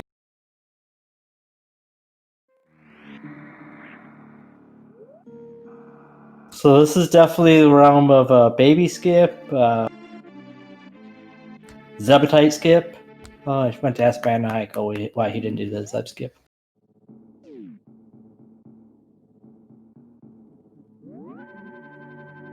Both players choosing to refill their ammo, which makes a lot of sense.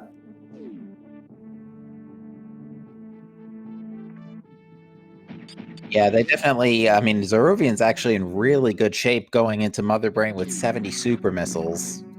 Yeah, he might be able to save some time over Ace there with the supers.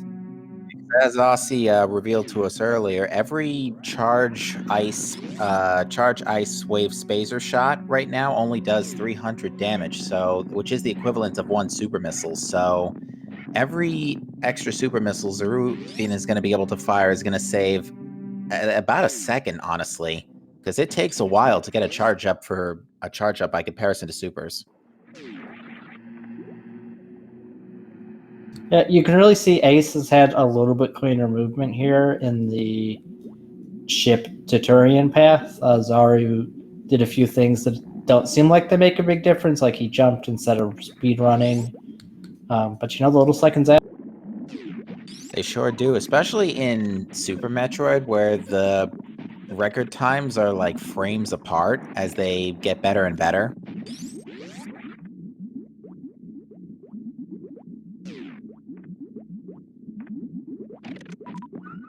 And for those, I think it's already been answered in chat, but Plasma was on Lumberjack last. Yeah, it was in a and it was definitely not an Agaseed. We figured that out pretty early. That and Pegasus boots were in the Dark World anyway, so... Oh, Zeruvian's getting latched here. This is going to cost him a while. Yep, he's just deciding to power bomb.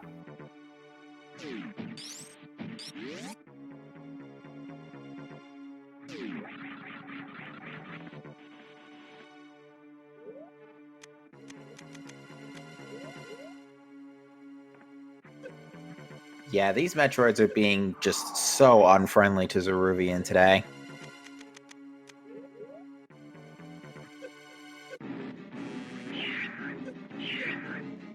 We'll see if a baby skip here changes a few things, although it looks like Zero's not even trying it. And Ace gets grabbed. I'm not sure if he was attempting it. I don't think so, because he turned off his suits. Doesn't look like Ace was attempting it either. Yeah, I caught it on the restream.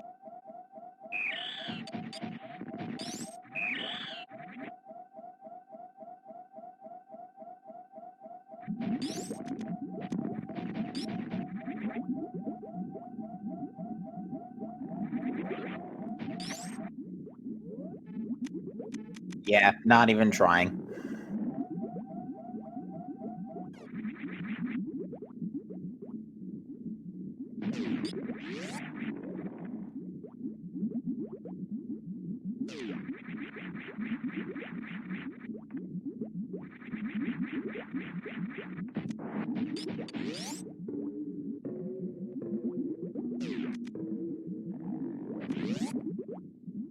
For a minute, I thought Zaru was going to skip the energy refill, and I was like, what are you doing? Yeah, that would have made no sense at this point. Ace Zero, meanwhile, getting the Zebetite skip here. Yep, showing off that if you do not kill the first Zebetite, the rest are not spawned.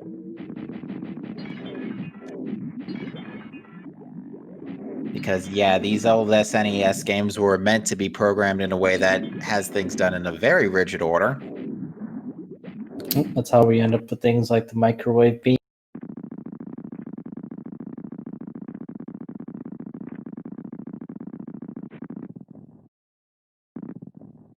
Could you imagine if Mother Brain had like a random quote every time we came to fight her? That, you know what? I think Total should add that. Or maybe a different voice clip or something. HK112 showed me a funny video of Father Brain. It's not safe for work, but I do recommend checking it out. Oh my. Now, is that in the Metroid fan game Metroid Other F? No. Is that a real thing, though? I don't think so. That would be kind of awesome if it was. Somebody out there, make Metroid Other F a thing, please. Meanwhile, Ace Zero is on to phase 2.5 of Mother Brain, let's call it. He's in the catch-up phase. Zaru's just moving into phase 2.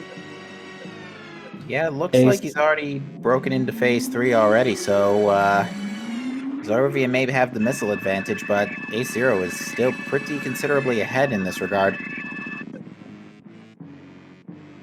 At least we think we can tell through the slideshow. Zaru unloading some missiles, now he's unloading super.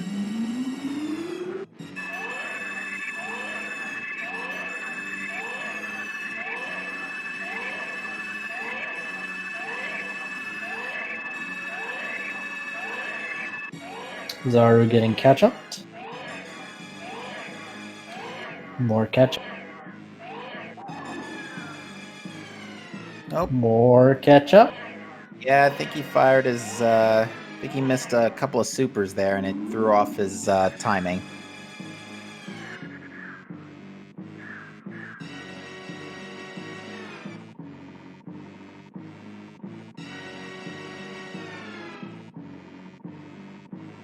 And yeah, neither of them going for stand-up. It's really not worth it with only 300 damage per charge shot, because you need, I think it's 36,000 damage for Mother Brain 3.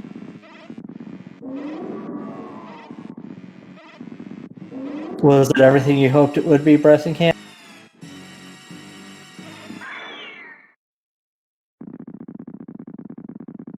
I'm glad you enjoyed it.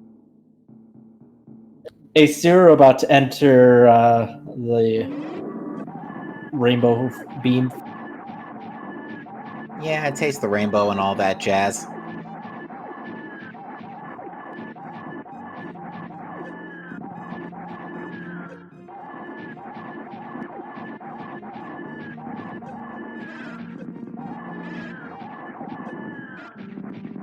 And that's Mother Brain down for Ace.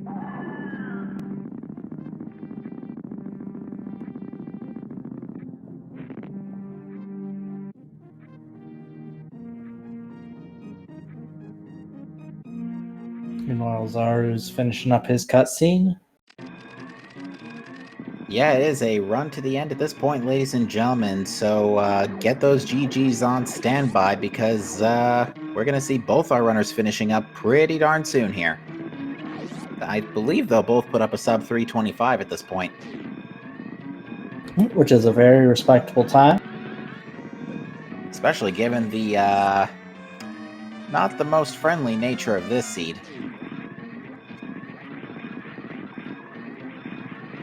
We'll see if either of these runners chooses to meme it up and save the animal. I believe both Super Metroid events in the No Kid Hungry charity event both saved the animals. Were there? I didn't get a chance to catch those. Were there bid wars for those? There was. Okay. Good on you, donators. Yep, big thank you to everyone that did donate during that event. I know that they raised more than their 15,000 goal, so it's a big shout out to the awesome community of.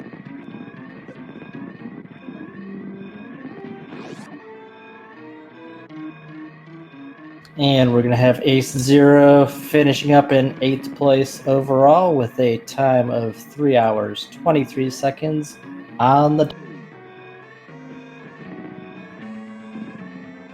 Very nicely done. GG to Ace Zero. Azuruvian right on his heels.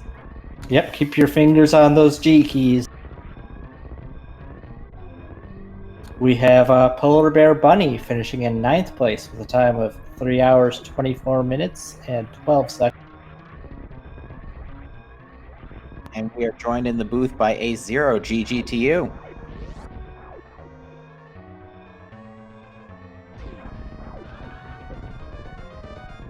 Oh, Zaru messes up the Behemoth Spark and is just gonna have to climb.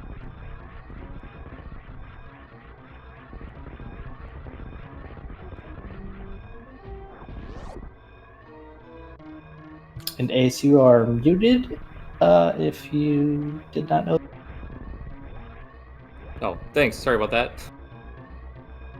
No So the worries. question for you is: did you forget Zora, or did you just consign yourself to not doing well if it was? Ish, maybe 2.5 hours. I did not forget Zora, but there at the end, I actually did for just a minute. That's mostly just bad luck, because when I was in the area earlier, I obviously didn't have the rupees when I got my hammer out of the waterfall cave. When I went back for catfish, I even told myself, like, well, guess I'm not ever getting Zora. And then when I went back, when I got my Varia suit, that was also basically last location. I had King's Tomb, Graveyard Ledge, and Zora, and I thought, okay, well, I'll do these 3 in the fastest order you can possibly do them.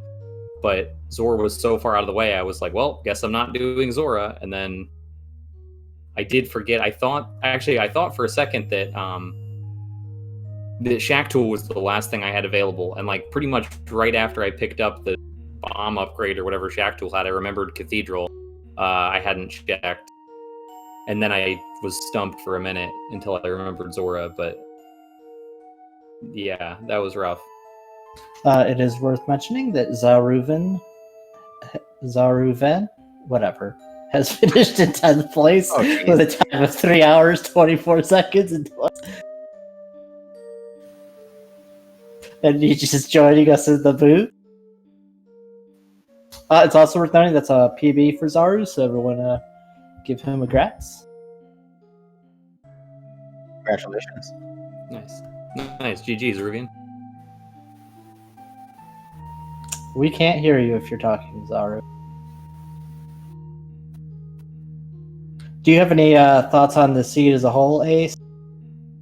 I mostly didn't like it. I felt like several times, like the things that I got really just made it harder for me. Like specifically with the Zora thing, like by getting the early sword, it pushed me to early flippers, which pushed me to early Zora checks with absolutely no money, and that was really painful. And then there was another similar incident later. I'm trying to remember what it was. Yeah, like it just like getting Dark World access, like my route there, like made sense, and it just absolutely didn't pay off. And then because I was still missing like boots and really running low on Dark World checks that were dense, I decided to do Thieves Town after Skullwoods. So I did the front of Skullwoods and Thieves Town, then immediately got punished by getting the Fire Rod and have to go back to Skullwoods. It was just like nothing worked out. And then on top of that, I struggled immensely without the high jump boots, almost dying to Ridley being the most embarrassing thing. But yeah, it was an interesting seed. I didn't really enjoy most of it, to be honest, but felt like I played pretty well, apart from a few places like the Ridley fight and a few other things.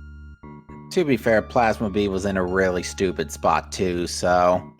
Sure, yeah, it's just that high jump boots, like, that's something I guess I need to learn just completely from the ground up, because, like, honestly, before the race, I was practicing RBO Ridley, so same beam combination, 25 supers, no suits, and I was doing much better than I did in this one with everything, but I didn't want to refill my supers and waste time farming, and I forgot how bad it is without high jump.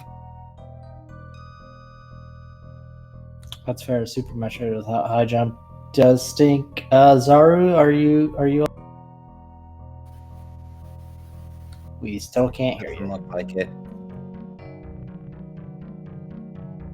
So, both of you were the only two to find the lamp, by the way.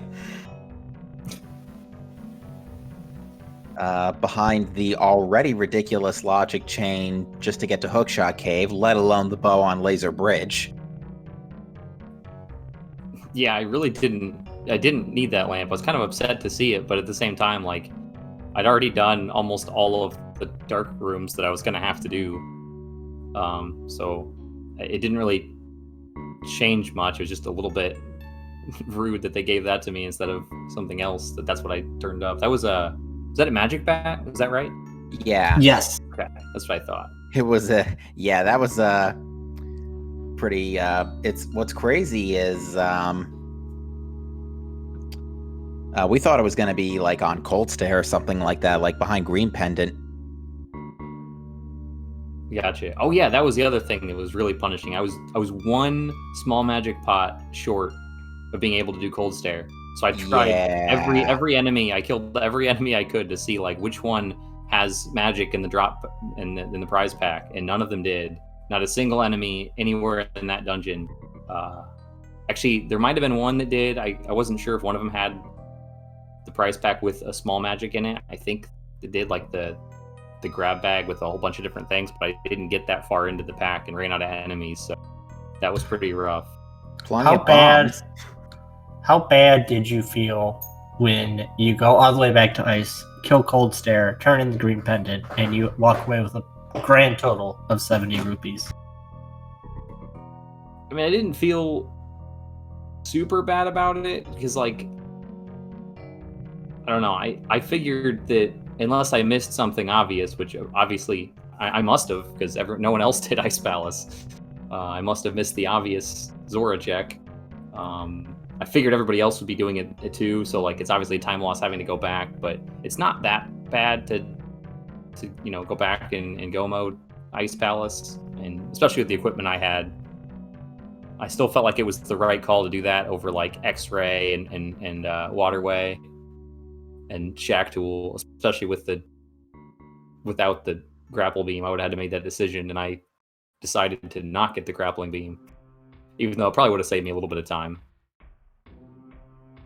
All right, Zara, let's give this one more shot. Let's give this one more shot. Can we hear me? Hey, it worked. Yay! Okay, yes. Yeah, about a 12-minute PB on this one. For everything I did wrong, there's really, I don't know, a lot of room to get better. Well, actually, one thing we got to compliment you both on is you both pretty much ended up finishing Link to the Past at about the same couple seconds. You were actually both climbing through GT pretty darn fast. But I do want to say, nice job with the triple Ace Zero. You were by far the best at Aga 2 of anybody on the restream. So you definitely deserve a pat on the back. Yeah, thanks. Yeah, the things that went right in the seed went really right, and the things that went really wrong. Like, some of my boss fights were perfect. Like, my Montula was really good. Like, that was actually surprisingly good Aga, and then my, Cold Stare, my Ridley was awful, so... Ganon Phase 3 teleports. So, Zara, let's talk about what prompted you to get the chests in the double Helmasaur room in Ganon's Tower. Because you went to the left like you were going to leave, but then you went back to the That last-ditch effort to find silvers, and it paid off. Although, I will do a silverless Ganon if I have to. But we saw me pass up a gold sword, so I'm like, I don't know. Yeah, nobody on the restream bothered to get the gold sword, which, makes sense. It doesn't really save time, but still kind of an interesting little... Well, actually, I think Bressingham did get the Meridia sword, but he didn't get the Sahasrarla's Closet sword, so he ended up with Tempered only. Oh yeah, I think that is in fact actually true, yeah. That's a weird one to pass up. Well, he didn't just look either then. That was the thing. He, yeah, he didn't. He didn't have book either. He went through the Mire neck of the woods. Yeah, and he just never did Eastern or Palace of Darkness till he was in Go mode, so he had no reason to check Sahasrarla's. Yeah, he was the first back to Super Metroid after getting Space Jump in Thieves Town. I think him chasing that ultimately sped him up the fastest.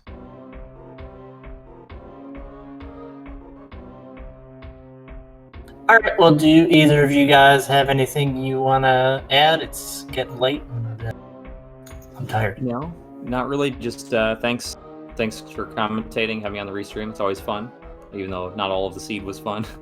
And thanks for whoever was on the tracker for this one. I appreciate it. Yeah, absolutely. I'm just going to say from my part, yeah, Mind of Me was playing absolute MVP tonight, tracking all four of you. Wow. And also being just the amazing logic expert that she is on this. Yeah, big MVP points to her tonight. Yeah, it's usually I'm between tracking and running, and Mind of Me said, I'll do all four if I have to, and I said, okay, I'll run. Because that's usually not something I do. But, occasionally you just want to play. You learn a few things just by watching, and, well, we saw it. Well, you both put on a good show. It was enjoyable, and I'm glad that we were able to restream you. Thanks for letting us. Oh, thank you for the restream, and thanks for the commentary, and of course, Mind of Me, an expert tracker, as I say. You might want to listen to the commentary before you think. Should I open a betting pool how many times you mispronounced it? I just started calling you Zaru. That works. Well, with that, ladies and gentlemen, again, for more Super Metroid Zelda 3 action coming up this week, We have Solsky versus Asder in the SMZ3 1v1 2020 tournament finals starting Friday afternoon at 6:10 p.m. Eastern Time right here on the main Speed Gaming channel. So look forward to that. There is going to be some astounding action on queue for the rest of this, for next weekend especially.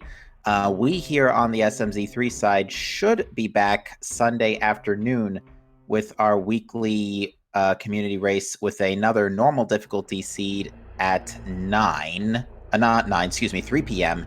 Eastern Time, unless, let me just confirm that real quick.